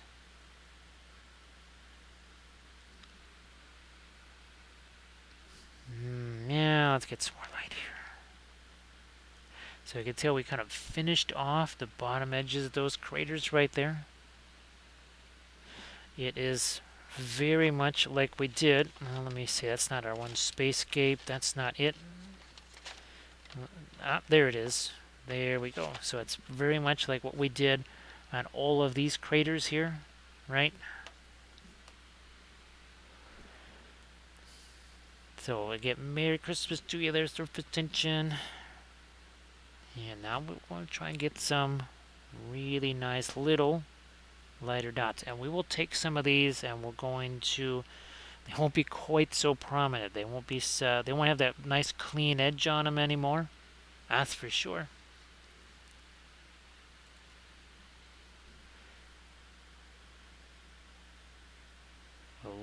Yeah, let's lighten up some of the edges of the, whoops, that was a little too much right there. So here, what we're trying to do is sort of connecting this impact crater to our sea, to our Mare. And this has a little bit of thinner on it just to get it to stick. But that means we have to not mess around with those for 5-10 minutes or so, give them a chance to set. Then we can come back and take our blending brush and just tone those down a little bit. So where did he go? Here he is. There's our Prince Imrahil. So most illustrations of Dol Amroth, they tend to kind of look like that. I mean, a coastal city, right? So they have a tendency to look a little bit like that.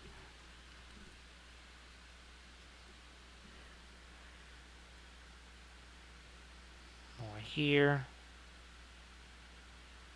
But I think Minas Tirith is where we'll go next. If I can... and maybe we do the classic Minas Tirith, not movie Minas Tirith, but the actual black walls. Because yes, the lowest level of the walls of Minas Tirith were not white, they were black. The same stone as found in Isengard for Orthanc.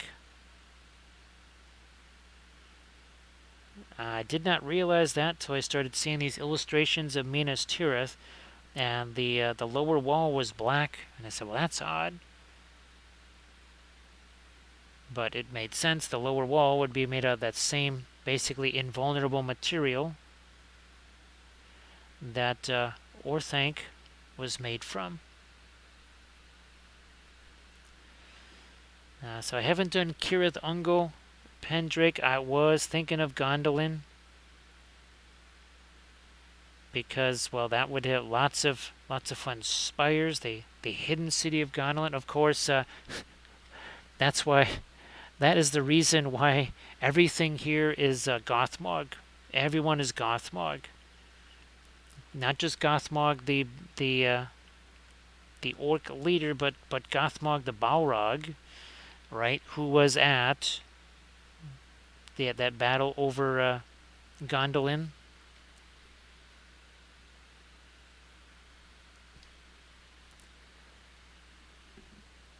So yeah, Snack Punch. When you see some of the other illustrations of Orthanc, it looks almost a little bit more like obsidian. Looks a little bit less like piled up stones and more carved.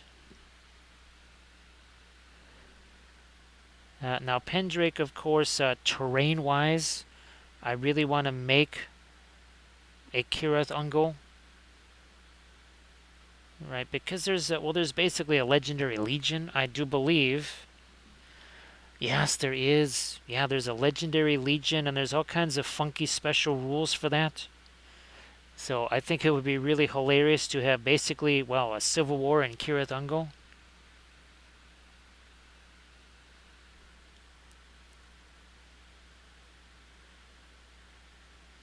But of course, as always,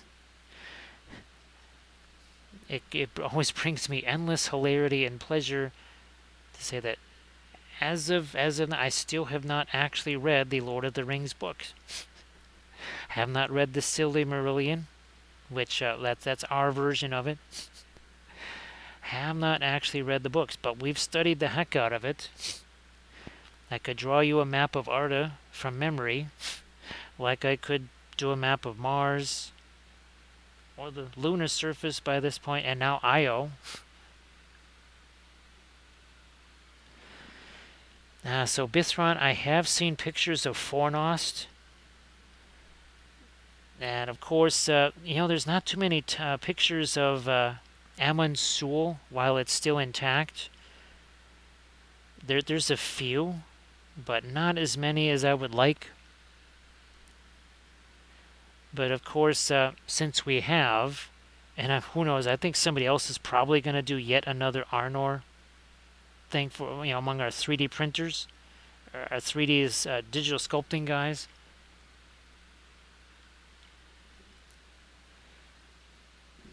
But yes, what I want to do is have Cardolan, Rudar, and Arthedain. I want to have those three factions fighting. And of course, corruption points. Remember, Bithron, we were talking about that. Now here we're going to do that crater within crater. So let's get the light on this edge. Do the light on this edge, and then down here. So crater within crater.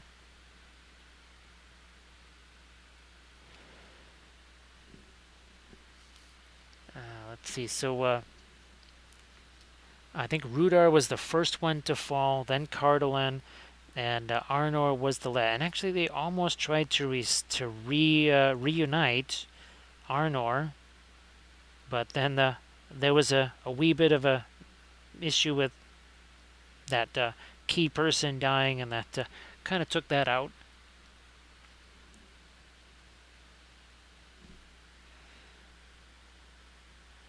Here we are, right down there. Again, we've trying to add some of these lighter elements to it, which again, we're going to take all those little dots and we're going to spread those guys around.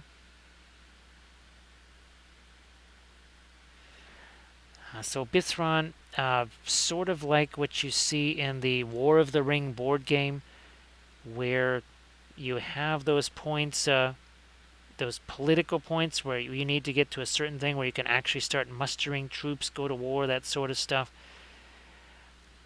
Basically, that would be the influence of, well, the Witch King of Angmar, right?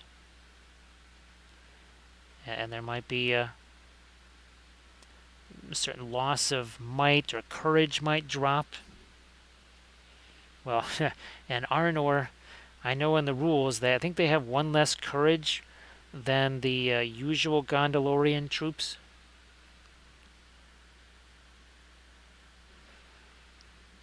But Snack Punch, what's interesting in the Middle-earth strategy battle game, you only ever see just, they call it Arnor, but it really is Arthedain. Because you have Malbeth the Seer, and the last king, King Arvedui. Is that Arid? Is that an Arid? Do we get to say Merry Christmas to Arid? Yes, we do. We have to say Merry Christmas to Eridican Wife. You can also say Merry Christmas to Eridican Wife by giving Eridican Wife a follow. So please do that. So Eridican Wife, as promised, we have the moon here. Still don't remember if we painted this one on Christmas last year. Or if we painted something. I think we might have painted the moon on Christmas. Hey Merlin Models, how you doing? Thank you so much, Cece. Appreciate that, and Merry Christmas to you as well. Now, of course, according to the Silly Marillion here, so in just a second we'll get to our Silly Marillion, and we'll show you what really lurks in Moria. So thank you so much, Arid. Appreciate you being here. For the new folks, we have been painting up a number of ornaments. Here's last night's stream. So Jupiter, oddly enough, the same size as our moon. Who would have thunk it? So yes, this was last night's stream. So thank you so much, Arid. And of course, well, here's Saturn. And of course, Jupiter would be nothing without one of its little buddies. There's Io. So yes, Jupiter and Io had a blast painting those. Thank you so much, Arid. I could actually use a little bit of holiday medicine right there. Thank you so much, Arid. Thank you so much. Now, of course, here's what really lurks in Moria. They didn't see. Most people think, oh yeah, it's a Balrog. Ooh, scary. Yeah. Yeah, once you see these guys, you'll never unsee these guys. And of course, these are far more terrifying than any troll, any Balrog. Let's see, where are they? There they are. Yes, that would be the Mimes of Moria. Yes, they are French, and yes, they are mimes. Jetez-moi, that says toss me.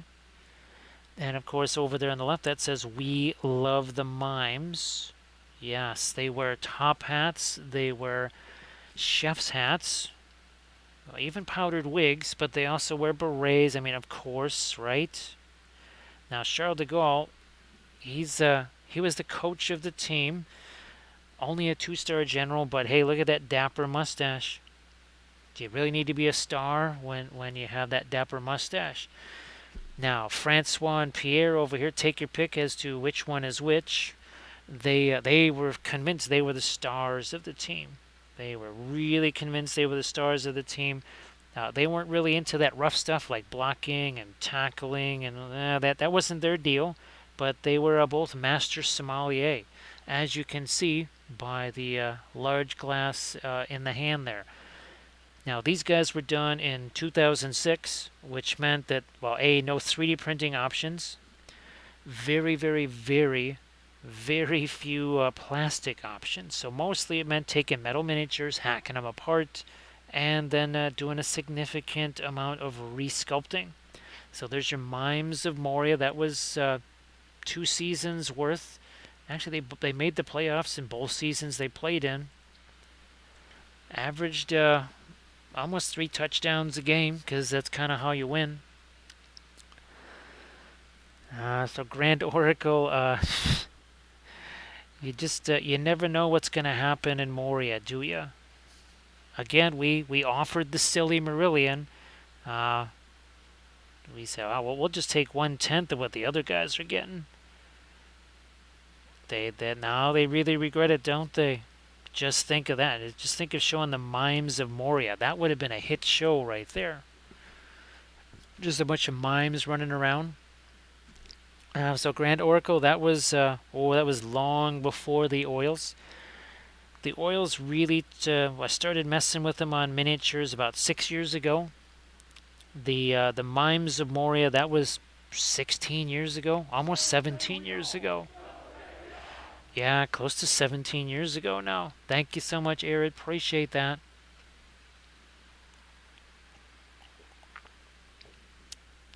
Ah, yeah, Grand Oracle, the Mimes of Moria, and of course now that's 2006. That's really not long after Return of the King, right? Wasn't Return of the King, was it 2003 or 2004 for Return of the King? So that was that was right in the heyday of the films. Well, sort of at the end of the heyday, I guess you could say, because well, War of the Ring, they were still playing that, yeah. And of course, well, Middle Earth Strategy Battle Game was still doing really well at that time. Thank goodness it has been restored to its former glory again. We appreciate that. Shouldn't have had to have been, but we'll take it. Take it. Now here we're gonna throw some lights into. See, remember we did these lighter areas here, and then we soften those up. You can see we're coming back in here now and throwing some lights in there. Looky there. Let's see that. All right, we don't have to do it all at once. Here's some more. Another area we can just do the bottom edge of that crater, like so. So Arid, if you want to share your Pinstagram of all the fantastic jewelry, that would be sensational. And Arid, hopefully you're setting up for at least some fun tomorrow. Hopefully lots of fun tomorrow.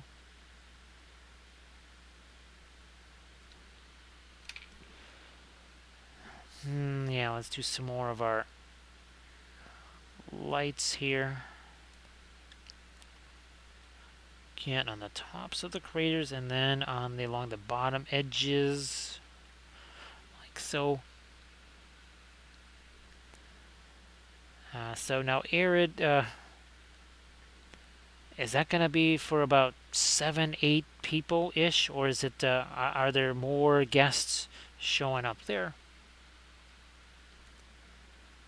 Yeah, my sister was really, really, really kind, and she actually dropped off basically the fixings of a nice little Christmas din earlier today. So 6 people.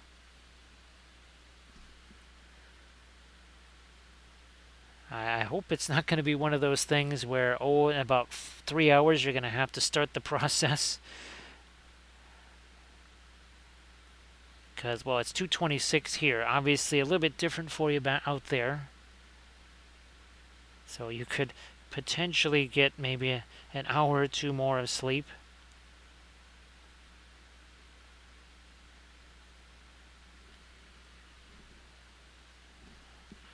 Alrighty, do this again.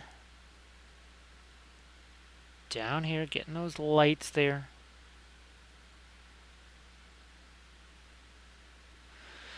And a lot of these, we're going to soften those just a smidge.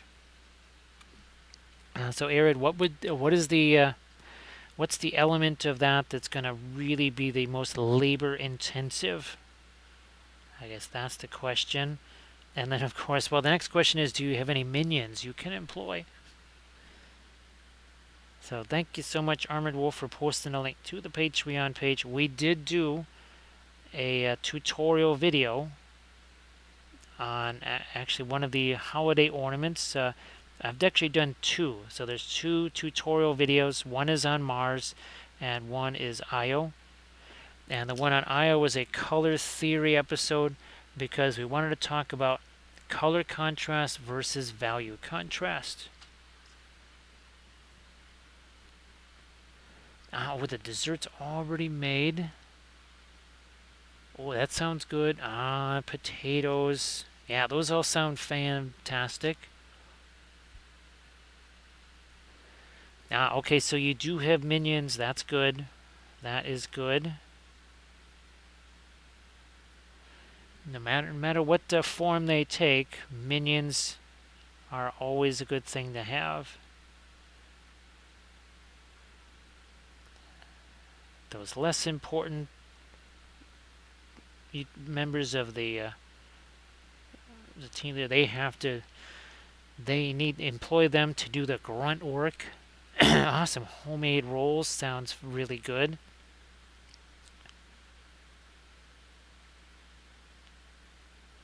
Okay, yeah, that works. Get softening some of these, kind of wiping out the crater in a way. Here, we're going to take some of that, just the color, ambient color around it.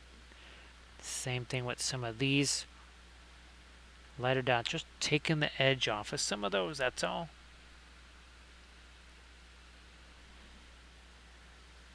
Oh yeah, that's why. Yeah, you definitely need that. Well, if you're going to do the taters and such, right? You need to have that. It's just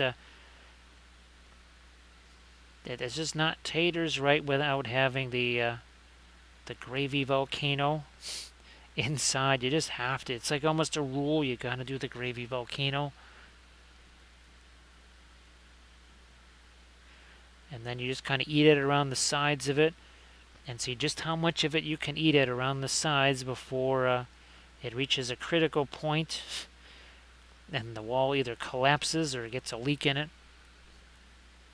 So here you can see we got some of those. We are just going to tone these down. So we basically went in with our, well, this same blending brush and just did a little bit of light stippling. We're in a way kind of stippling, but we're also trying to manipulate. See how we soften the edges around that?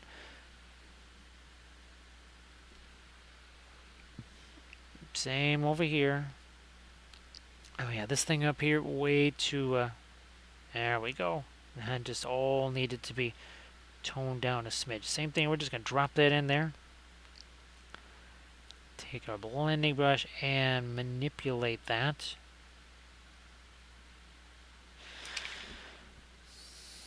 Get some, no, but we'll do the darker crater area first. Let's grab some of our Van Dyke brown here. A little bit of the Mars black, and let's do some craterage up here. It's almost like a little bit of a parenthesis or something like that we're doing up here. And then we'll take our lighter colors and we can emphasize or not emphasize those as much or as little as we want. And of course, every so often we really want to have that crater within a crater look. And some craters fresher than others. Some of them can also have the ejecta, right? Like our Tycho down here.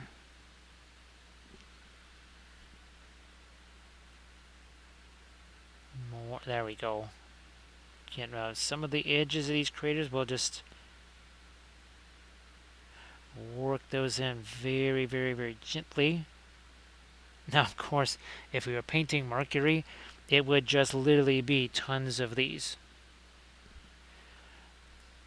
I do think that Ganymede will still be a fun moon, the dirty snowball. Because there would be some, not just value contrast in that, but I think there would be some color contrast in that. You would actually have more of a reddish brown surface in some ways, and in some areas than your lunar regolith, which just kind of has more of that, well, it's almost a bit more like glass. Oh yeah, down here we need some more of the craters down there. That one a little bigger. Him over here.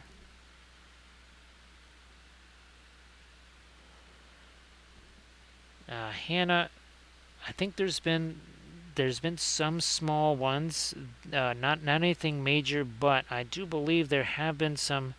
I don't want to say observed live, but I do believe there have been some seen either very soon after the fact.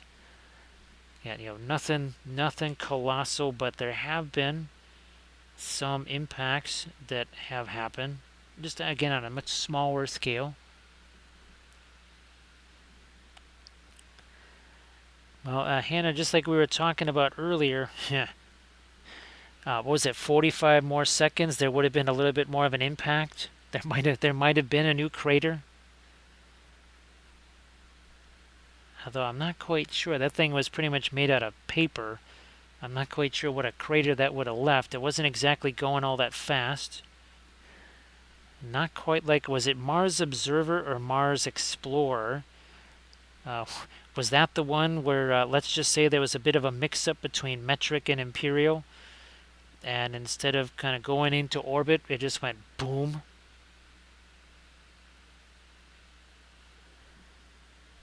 So Pendrake has a wee touch of Europa. What's interesting is that actually Europa, Enceladus has really, I mean, that went from a nobody to a big somebody that as far as wanting to explore that.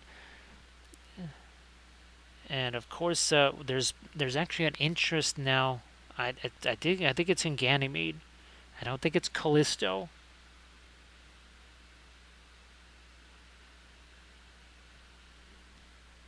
But I do believe, I think it is Ganymede. There's a much more interest in that than there had been because, well, some internal energy sources found.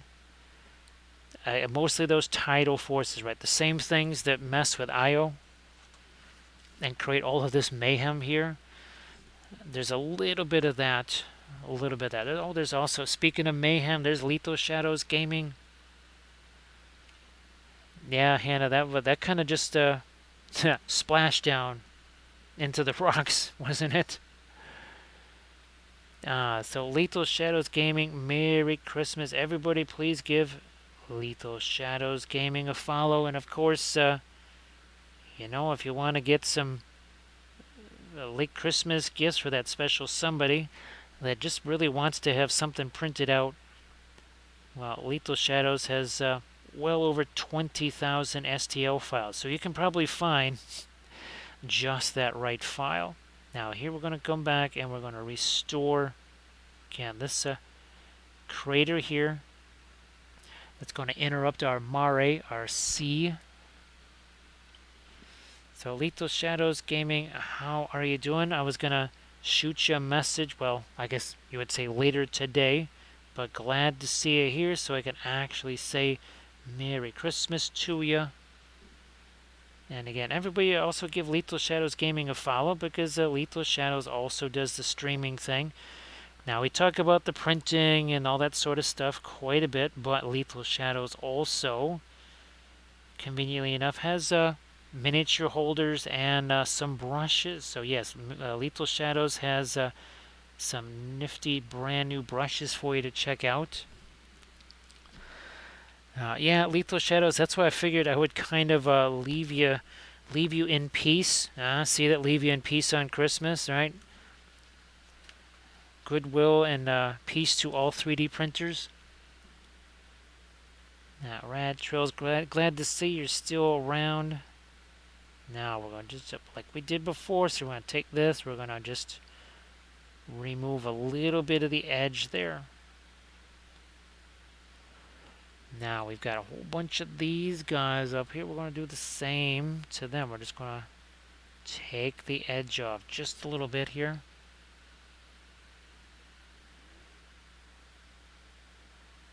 Well, that is fantastic. And again, everybody, please give Lethal Shadows Gaming that follow. Now, Lethal Shadows, with all the stuff going on pre and post PAX, Have you been able to do the usual streams, or is it maybe a little bit less of the streaming because there's just so much work that has to be done? And well, obviously, well, now you got the new brushes, which have been quite the big sensation. So I got to keep up with those too. I'm going to go back to some of my light here because we did these craters up there. And instead of, well, we're not doing the white anymore. We're going to do actually some radiant violet here. Some radiant violet, and let's complete some of these here craters. Like so. See, just a little suggestion, that is all it takes. And this is not the lightest light that we can do either. Frater Kerm, how you doing? Merry Christmas to ya. Appreciate you being here. Well, I appreciate everybody being here and, of course, keeping me company. Yeah, well, we've been at this for almost 2.5 hours now. Okay, sticking with a little different color here. Slightly different color. Now, let's also, again, we don't want to make this as intense as, say, our Tycho crater, but let's have some indications that, again, not a ton, just enough. Get the point across. So easy to do this with the oils here. And of course, some of these, they want a perfect star shape here. You're trying to make some of these longer, a little bit of irregularity. Like that, something along those lines.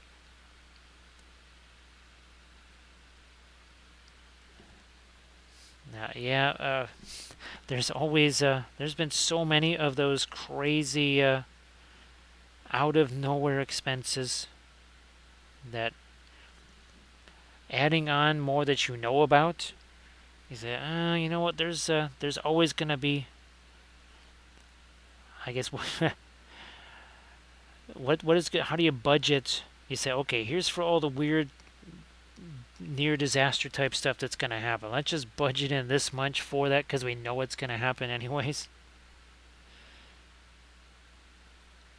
Yeah, so, oh, look at this. Here's this shipping company is going to leave our pallet right in the middle of a open field. Yeah, what could possibly go wrong with that?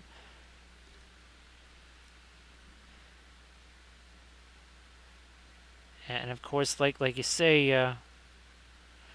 the printers, all that stuff, that's not exactly paper. That's got some weight to it, and those are some hefty resins that you use. Very solid, which makes them great prints. Makes it a little less convenient for hauling it around. Again, doing some of these little small craters here. Really, really tiny ones. Tiny, tiny. Some shadows here of some craters as well. And we got some more over here to do. Again, just using the radiant violet here. So sun comes this way, obviously cast a shadow there, and then you light over here. Well, Arid, well, no matter what, I just want to say Merry Christmas again in case we don't see you. But I'm hoping to be able to stream, well, what for me would sort of be Christmas evening. Well, we'll have a couple of ornaments ready, whether it's going to be Pluto and maybe a landscape of Middle Earth. We'll have to see how that plays out. It would be fun to be able to do both, but again, it might be a little bit fatigued by then.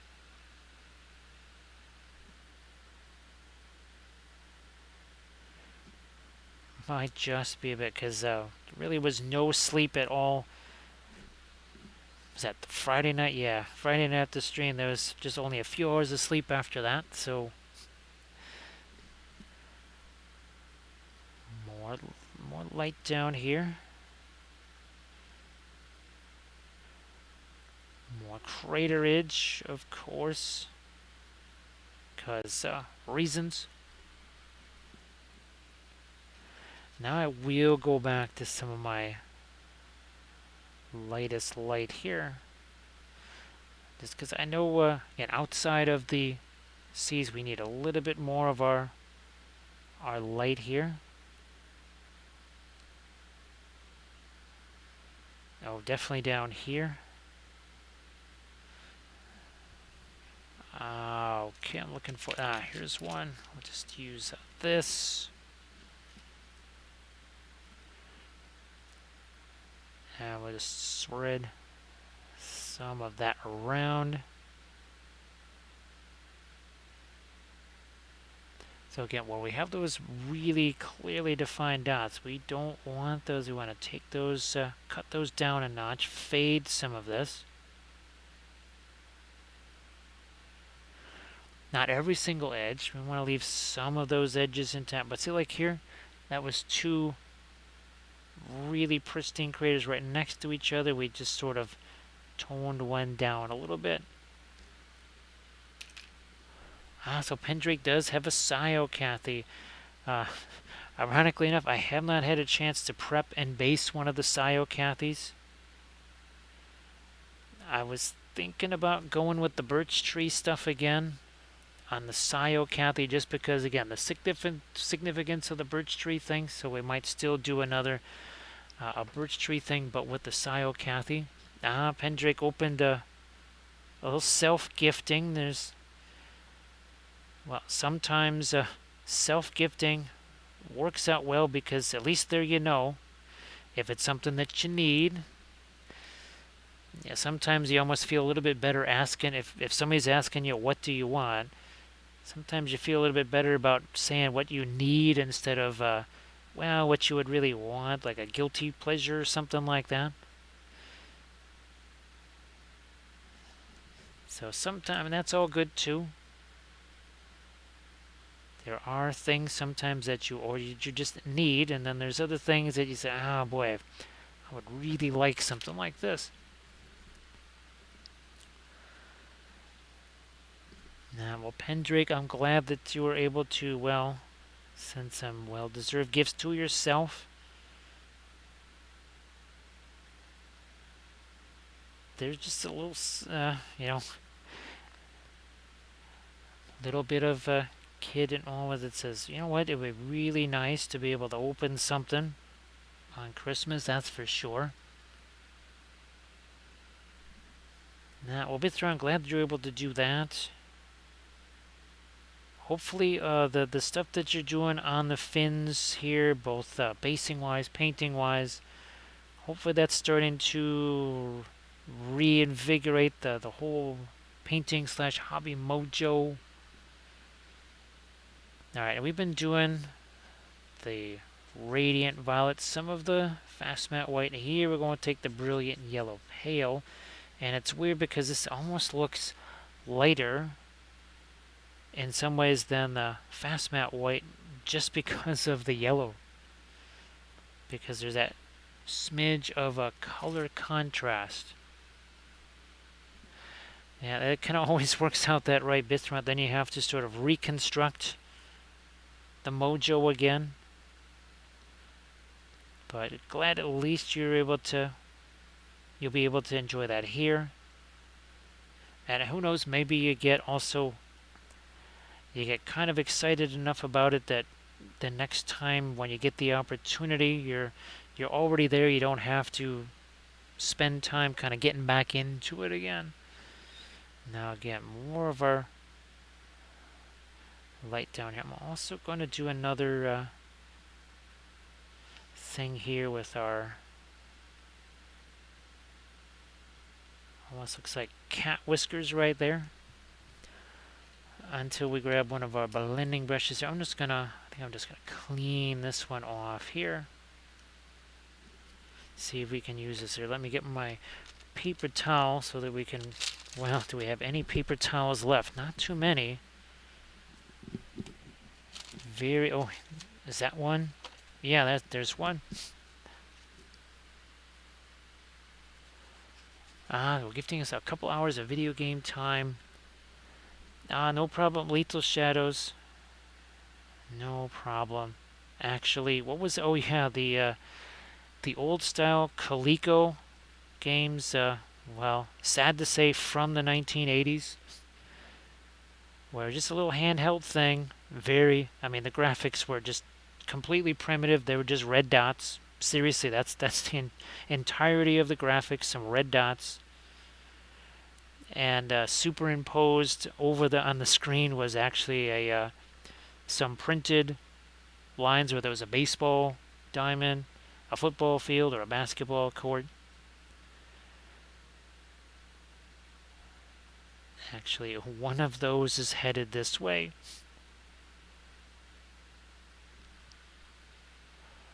Freedom from Mars. Huh. What might this be? What might this be? Freedom from Mars. Wouldn't happen to be a polar cap there. Oh, wait a minute. The Tharsis mountain range. Oh, Mariner Valley. Hellas Basin down here.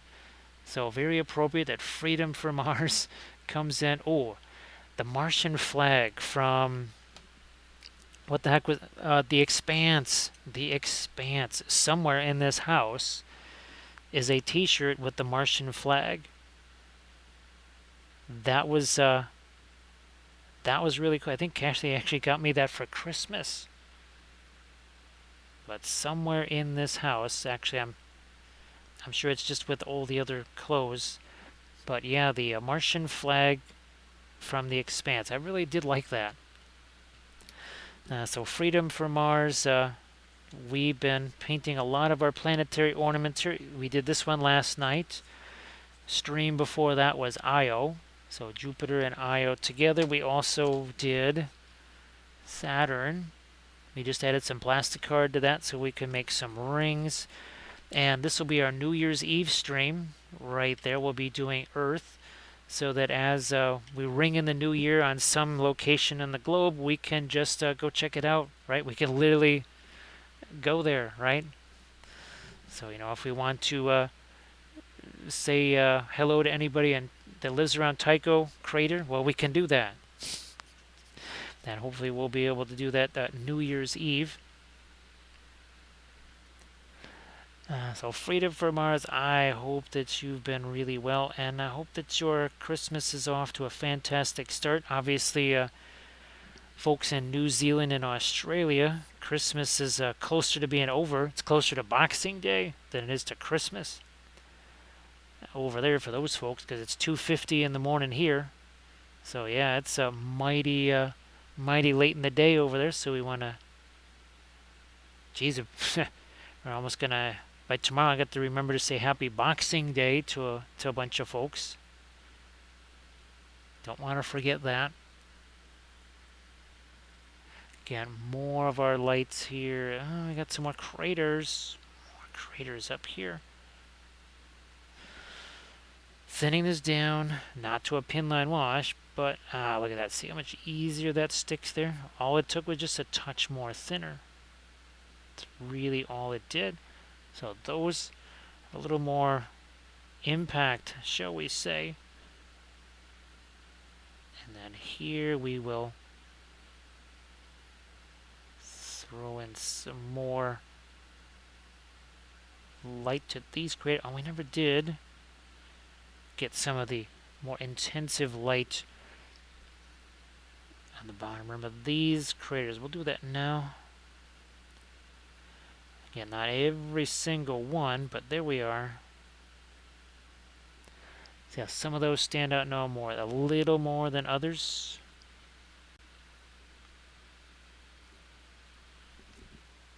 Now we have Freedom from Mars. Normally we're painting miniatures, but we also paint in 2D. Oh look, more craters.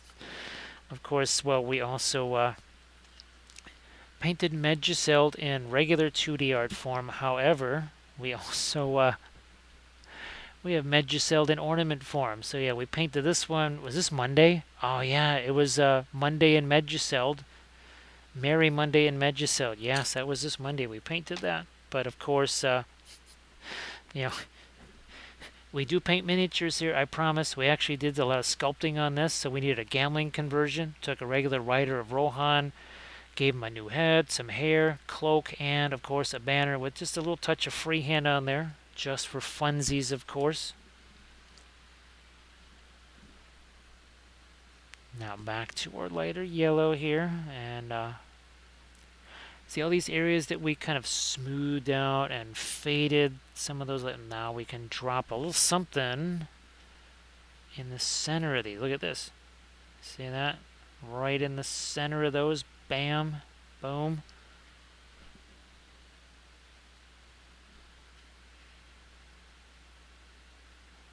Alright, more of our light here. Again, we want to make sure that these Mare have plenty of contrast on them here.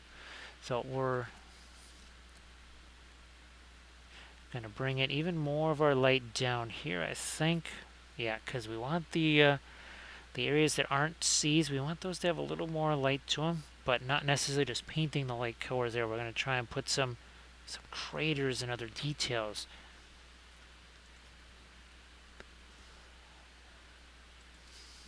I'm just bringing back my reference here. Oh, here's another. We'll take a little bit of that paint off of there. There we go. Another crater there. This one. See, we just bring out that edge, and here's another instance we need to take. I think some of the violet there. We're going to take this liner brush. See, we're just kind of shoving it this way. See how that edge suddenly just got a lot sharper. That was kind of the point there. Cannot do that with a spotter brush. Not at all. Is there an M-Tellies in the house? There is M-Tellies. Merry Christmas there, M-Tellies. Everybody please give M-Tellies a follow. So M-Tellies, I guess, well, there's nothing MetaZoo you don't already have, but is there, was there something, either hobby-wise, let's say adding to your Voton or something like that, that you wouldn't mind showing up in a stocking or underneath a tree? Because I'm guessing there just might be. Also going to have a little sip of something warm here. Hello, little hobbits. Spark my gums. Thank you so much, Shamrock Goblin. Hello, little hobbits. Alright, this is crazy. So, this is not Arda. Actually, this is usually in the sky. Why am I standing next to it? This is weird. Oh, wait a minute. Maybe this is where I went when I died. Spoiler alert to future me.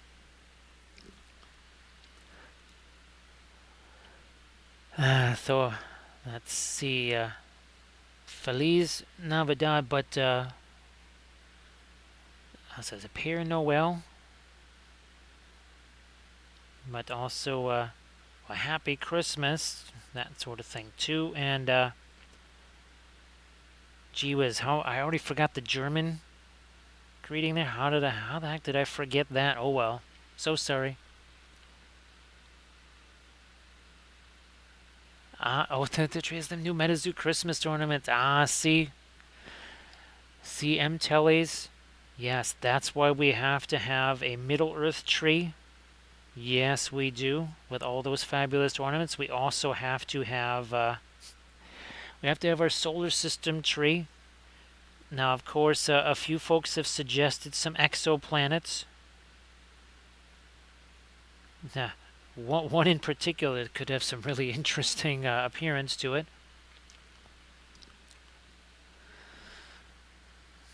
So that's fantastic, M-Tellies.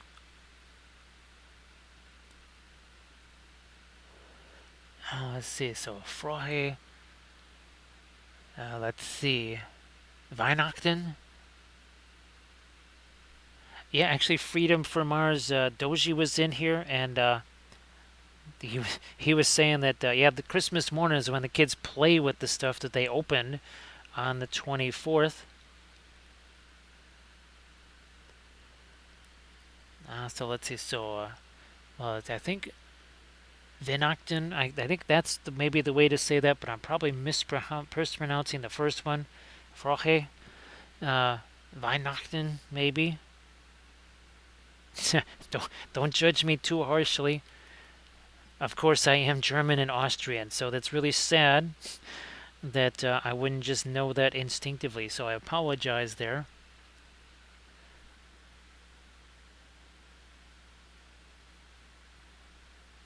Now, actually, Pendrake, what would be really interesting would either be a tree that's, well, you'd have to, well, I don't know, you wouldn't be able to do it with an airbrush, but get spray cans and actually somehow paint the tree so that it actually has what looks almost like a spiral galaxy look to it. That could be interesting. Now, of course, I still haven't had a chance to, again, take pictures of these things on the tree because, well, not a lot of room. I had hoped this year to have the big tree actually set up, but circumstances dictated otherwise. I can only hope maybe that next year that's possible. Yeah, so Pendrake, well, it would be one of the, you get one of those little 3-foot trees or something like that. Oh, thanks, Freedom from Mars. Well, Freedom from Mars, that gives me some bragging rights because Kathy, well, by which she's been studying Dutch for years now. And of course, as I listen to her doing those Dutch lessons, and she has so many friends that we hang out with from Germany, obviously she hears a lot of their expressions for the same thing or their words for the same thing and some of the differences in the grammar and how that works. Like for the Dutch, things stand on the table. They're not just on the table.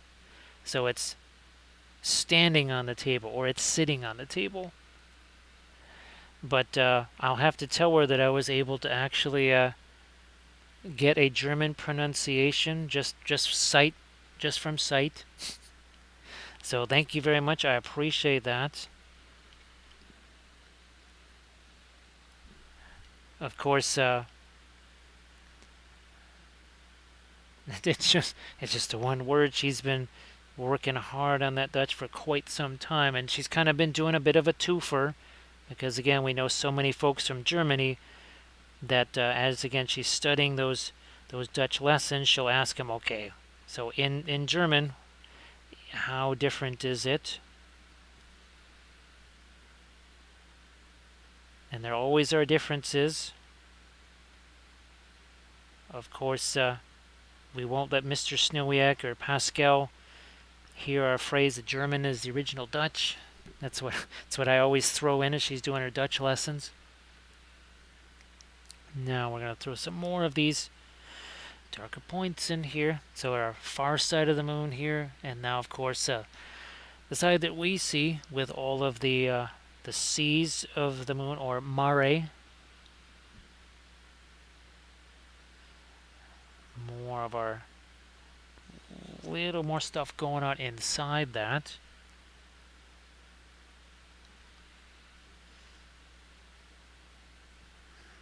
Any more? Oh, yeah, let's extend this further. Yeah, this C right here, we actually need to extend this a little bit more. I don't think I have to thin this down quite as much as what I had to earlier because our paint has had a chance to set.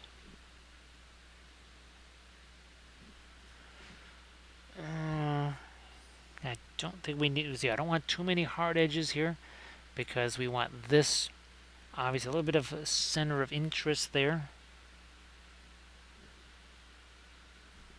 Boy, there's all kinds of smaller, when you really look at your details on that lunar surface, there's a lot of these smaller areas going on.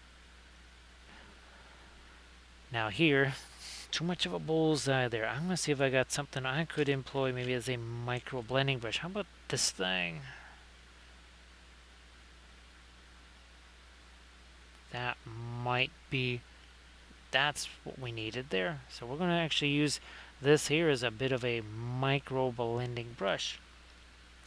Thanks for doing the clip there, Bithron. Appreciate that. I know there haven't been quite as many of those to do.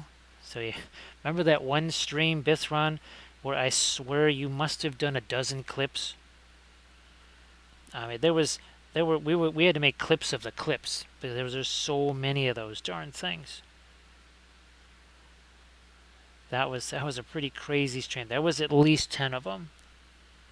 All kidding aside, there had to be at least 10 of those. I know to you it must have felt like about 50 trying to clip all those things.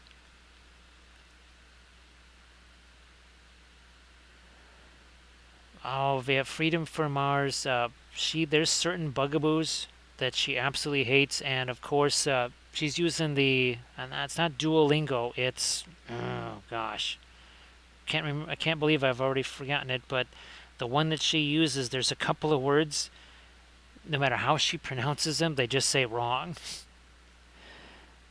And there's certain things that just are really very, very difficult. There are some sounds that she just has a heck of a time making. Metalovich, how you doing? Merry Christmas to you. Let's see. Oh, there was a. Oh, and also too the way time. Yes, we would say 12:30. With the Dutch, it's half one. We would say it's 3:45, and they would literally say it's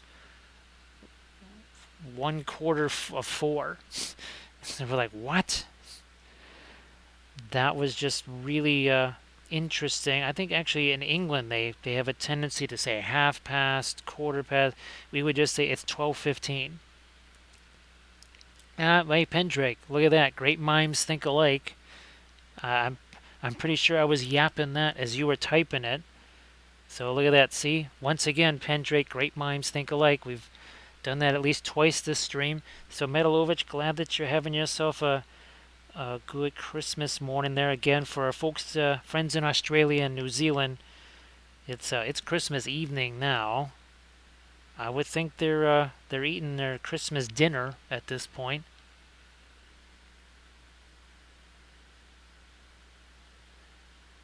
But we kind of get a chuckle out of that as she's doing her lessons on time.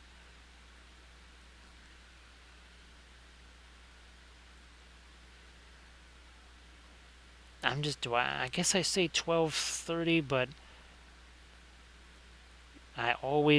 usually I'm just barking out the numbers. Not halvesies or quarters or anything like that. So here's a couple of craters. Again, we have our micro blending brush here. You said half past rather than have to, and that's the thing, because she has to know, present and past tense to kind of manage that right.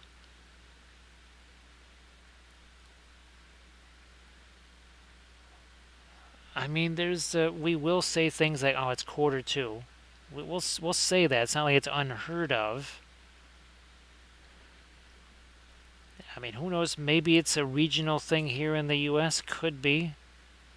Could just be my stupid habit. So it's round 2 in France. So Metalovich, now are you in the north of France, south of France, western France? Because, I mean, it could be.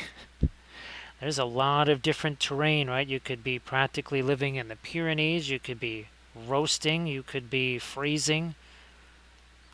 Just a little bit of coastline, too, and it's all different everywhere you go. So 3:45 would be 3:45 in most regions, but 3/4 4. See, Freedom from Mars, I'm pretty sure in some of those lessons, well, even now, when she hears a time on a TV show or whatever, she'll give it like that. So 3/4 4, yes, that's she gets a kick out of that. Yeah, it's I wish I well, I'm glad that she's not awake right now to join the stream because that would mean that she's not sleeping. But of course, we always have these really fun conversations about language and stuff. And of course, she is the Dutch expert in the family. So about 39 miles south of Paris. Ah, so well, Metalovich, I do hope that works. I hope that works out for you. I know sometimes housing in certain areas can be a bit of a challenge to find.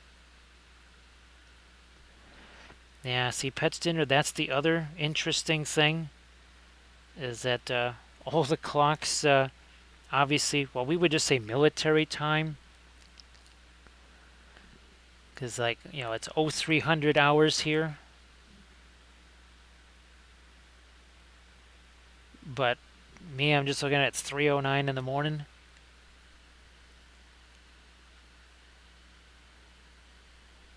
So Pendrake, let's just say that Midsummer Murders is quite the phenomenon here in the household. Of course, we do believe that actually Joyce Barnaby, we call her the Butcher of Midsummer, because actually she's the one that does all the murders, and Tom Barnaby actually clumsily doesn't realize it, but he's actually he falls for all of her attempts to cast the blame and guilt on somebody else. Of course, all three of the Miss Marples, the Poirots. We still have to start seeing Inspector Morse, Inspector Lindley, and Inspector Lewis.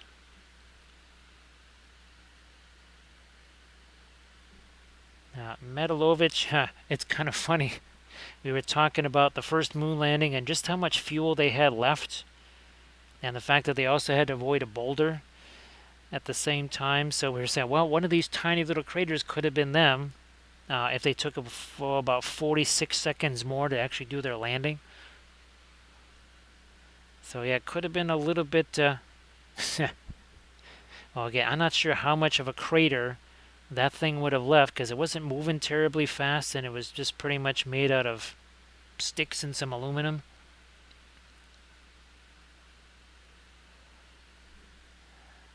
Pendrake, actually, I think we ended up seeing Christmas episodes of Poirot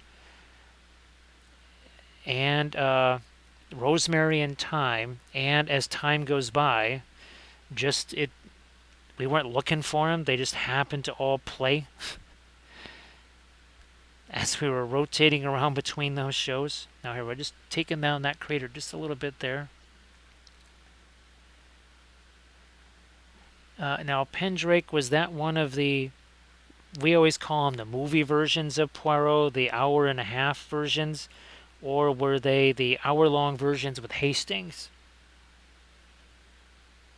and Miss Lemon? Because obviously there's a very different tone to the earlier ones with Hastings, and then the latter ones that were much longer format. Yeah, Pets Dinner, I can imagine that. Now, of course, tabletop battles. I think that what it was. Yeah, tabletop battles. That was the Svein, Anders, and let's see, who the heck was the third guy? I've forgotten the third guy, but Damon. That's right, Svein, Damon, and Anders. Those three guys. That's where I learned to play Bolt Action. Was from there. I think it was Tabletop Wargaming. Maybe it was called. No, that was called Tabletop Battle. I think that's what it was called. I never thought of doing a battle report until, well, I ran across theirs.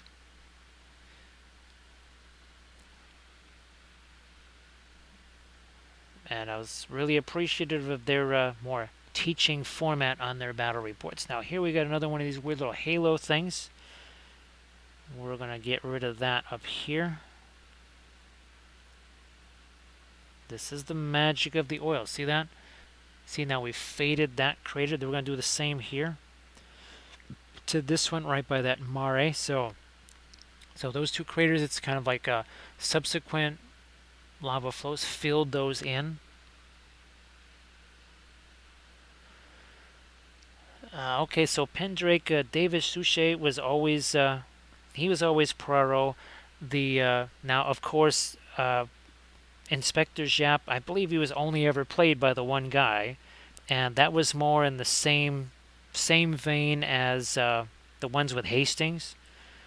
I think maybe in one or two of the longer format versions you see Inspector Japp, but for the most part he's in those hour-long ones. Again, same thing with Miss Lemon. Well, should say 45 minutes. The hour obviously would include commercials if you had those or whatever.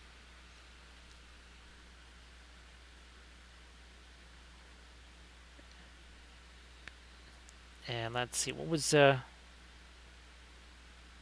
again, Midsummer. I just got her the How to Survive in Midsummer book. It's sort of like your own build your own adventure game. We have to try that out very soon. So here again, see how we just kind of broke through the bottom wall of that crater right there?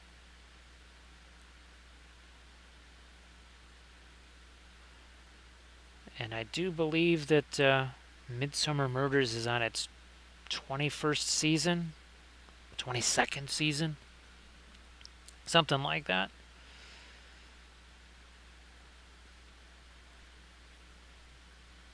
All right. Taking some of those down. Now we need to get some of the darker edges on the top of these craters. Let's go do that. Like so.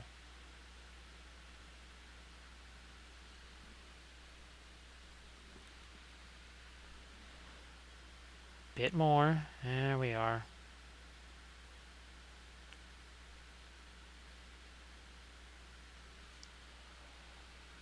Let's see. Holy smoke! You know what? Actually, Pendrake. I think I remember. We must have remembered watching that because they said, "Wait a minute, Coston, the capital of Midsummer, basically, or Midsummer County." Now, of course, no household can call itself a Midsummer Murders household without having a copy of the Ballad of Midsummer. Now we'll take that. We're going to take a blending brush here. We're just going to tone that down a little bit. So see, we've added, again, sort of a crater within a crater.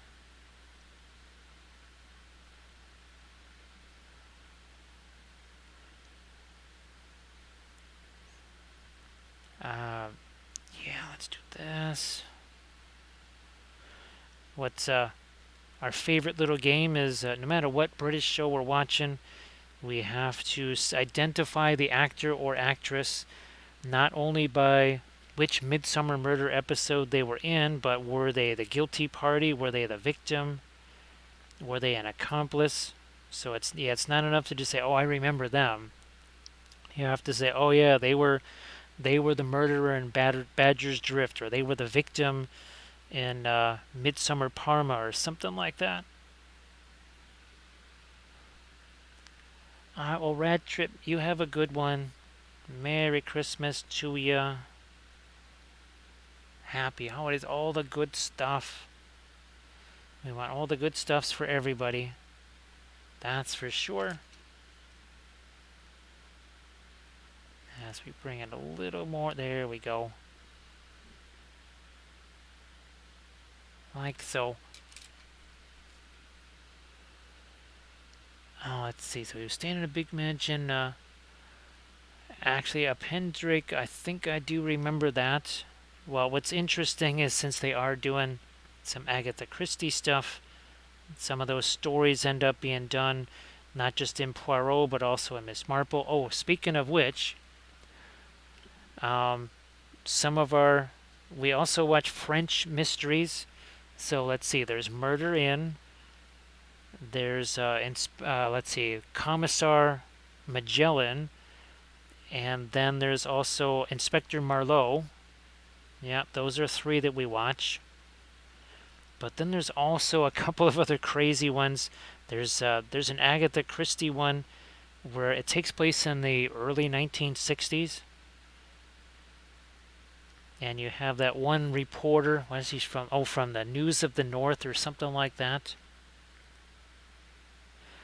Actually, Kathy has a couple of favorite German shows.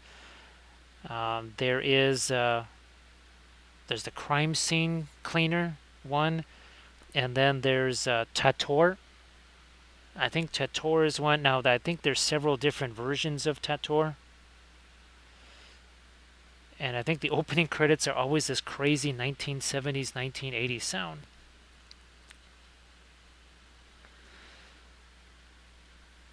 Of course, one of my favorites is Don Mateo, the greatest crime solving superhero of them all. He's like all the crime solvers all put together. He outfathers Father Brown every single time. Now, getting some more darks here. Little tiny things, and then we're going to come back with some more light over here. I think it's one thing we're missing over here a little bit. Yep, a couple more of these guys. Especially down here, maybe. Again, once this dries, we can get down there, finish off that area.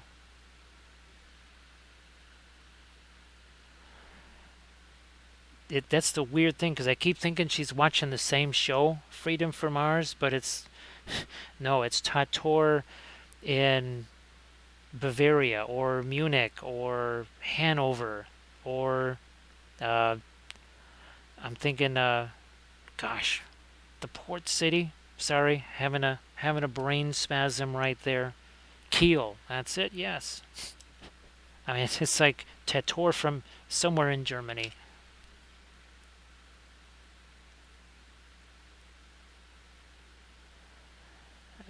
Oh yeah, so we got some stuff here. We're gonna try and break out a little more texture up there.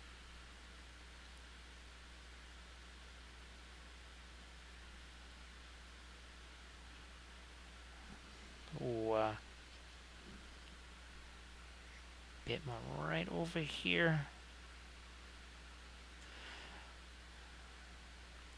Again, really going into some of the smallest little detail bits here.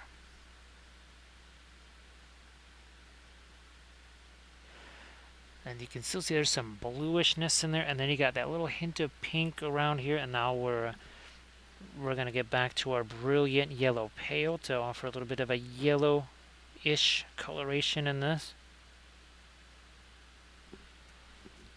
Thinning this down like so. And now these are definitely going to look quite a bit lighter than, even though we were sort of working with, well, white at the time. Let's bring some lights on the lower edges of these craters over here. Let's do that.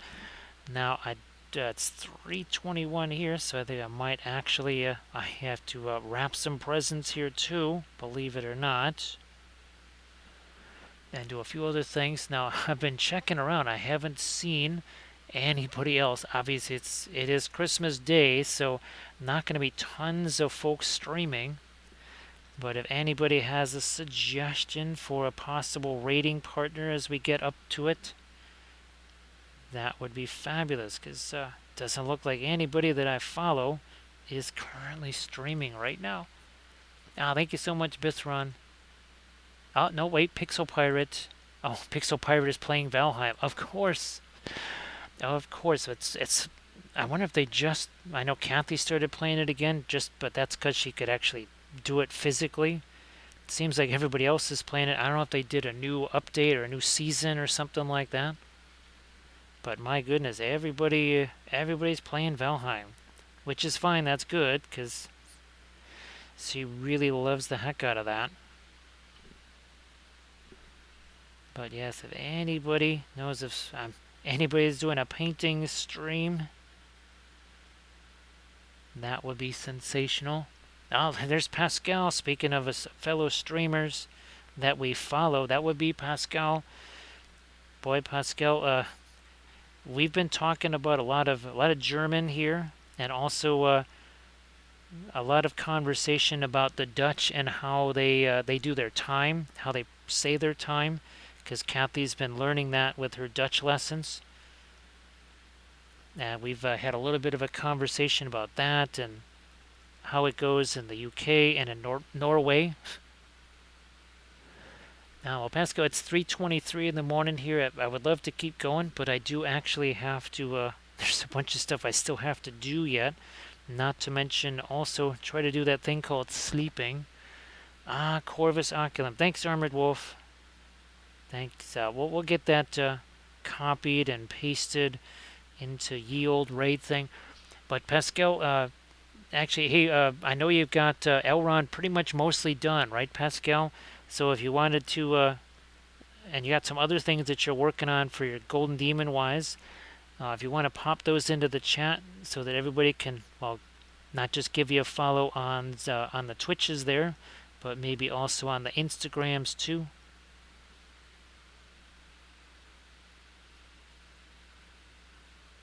Well, thank you so much, Freedom from Mars and Weihnachten, right? Okay, I think that was how I pronounced it. I just have to remember to tell Kathy. I said, "Hey, I was able to make this pronunciation."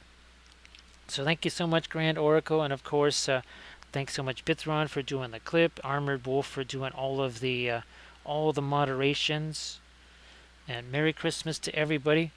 Hopefully, well, I guess technically later on today, we would be doing another stream where we're painting, well, another one of our ornaments, because why not, right? Why not? So I'm going to just copy that really quick here before it disappears from the chat. Oh, here, there's your North Pole right there, because that will disappear from the chat if I don't copy. Whoops, and it just moved on me right now. 1 second. There we go. Okay, we got it now. Yeah, I would raid Pixel Pirate, but he's playing. He's playing some Valheim there. And I think there's other folks doing the same thing. So there it is. There's our moon. And of course, this was our stream last night. So same size, different worlds, very different worlds. So I'm going to get that raid countdown underway here, because that takes about 20 seconds or so. So Merry Christmas, everybody. I really appreciate you all keeping me company. Thank you so much. And I think we are ready to raid now. So thanks again, everybody.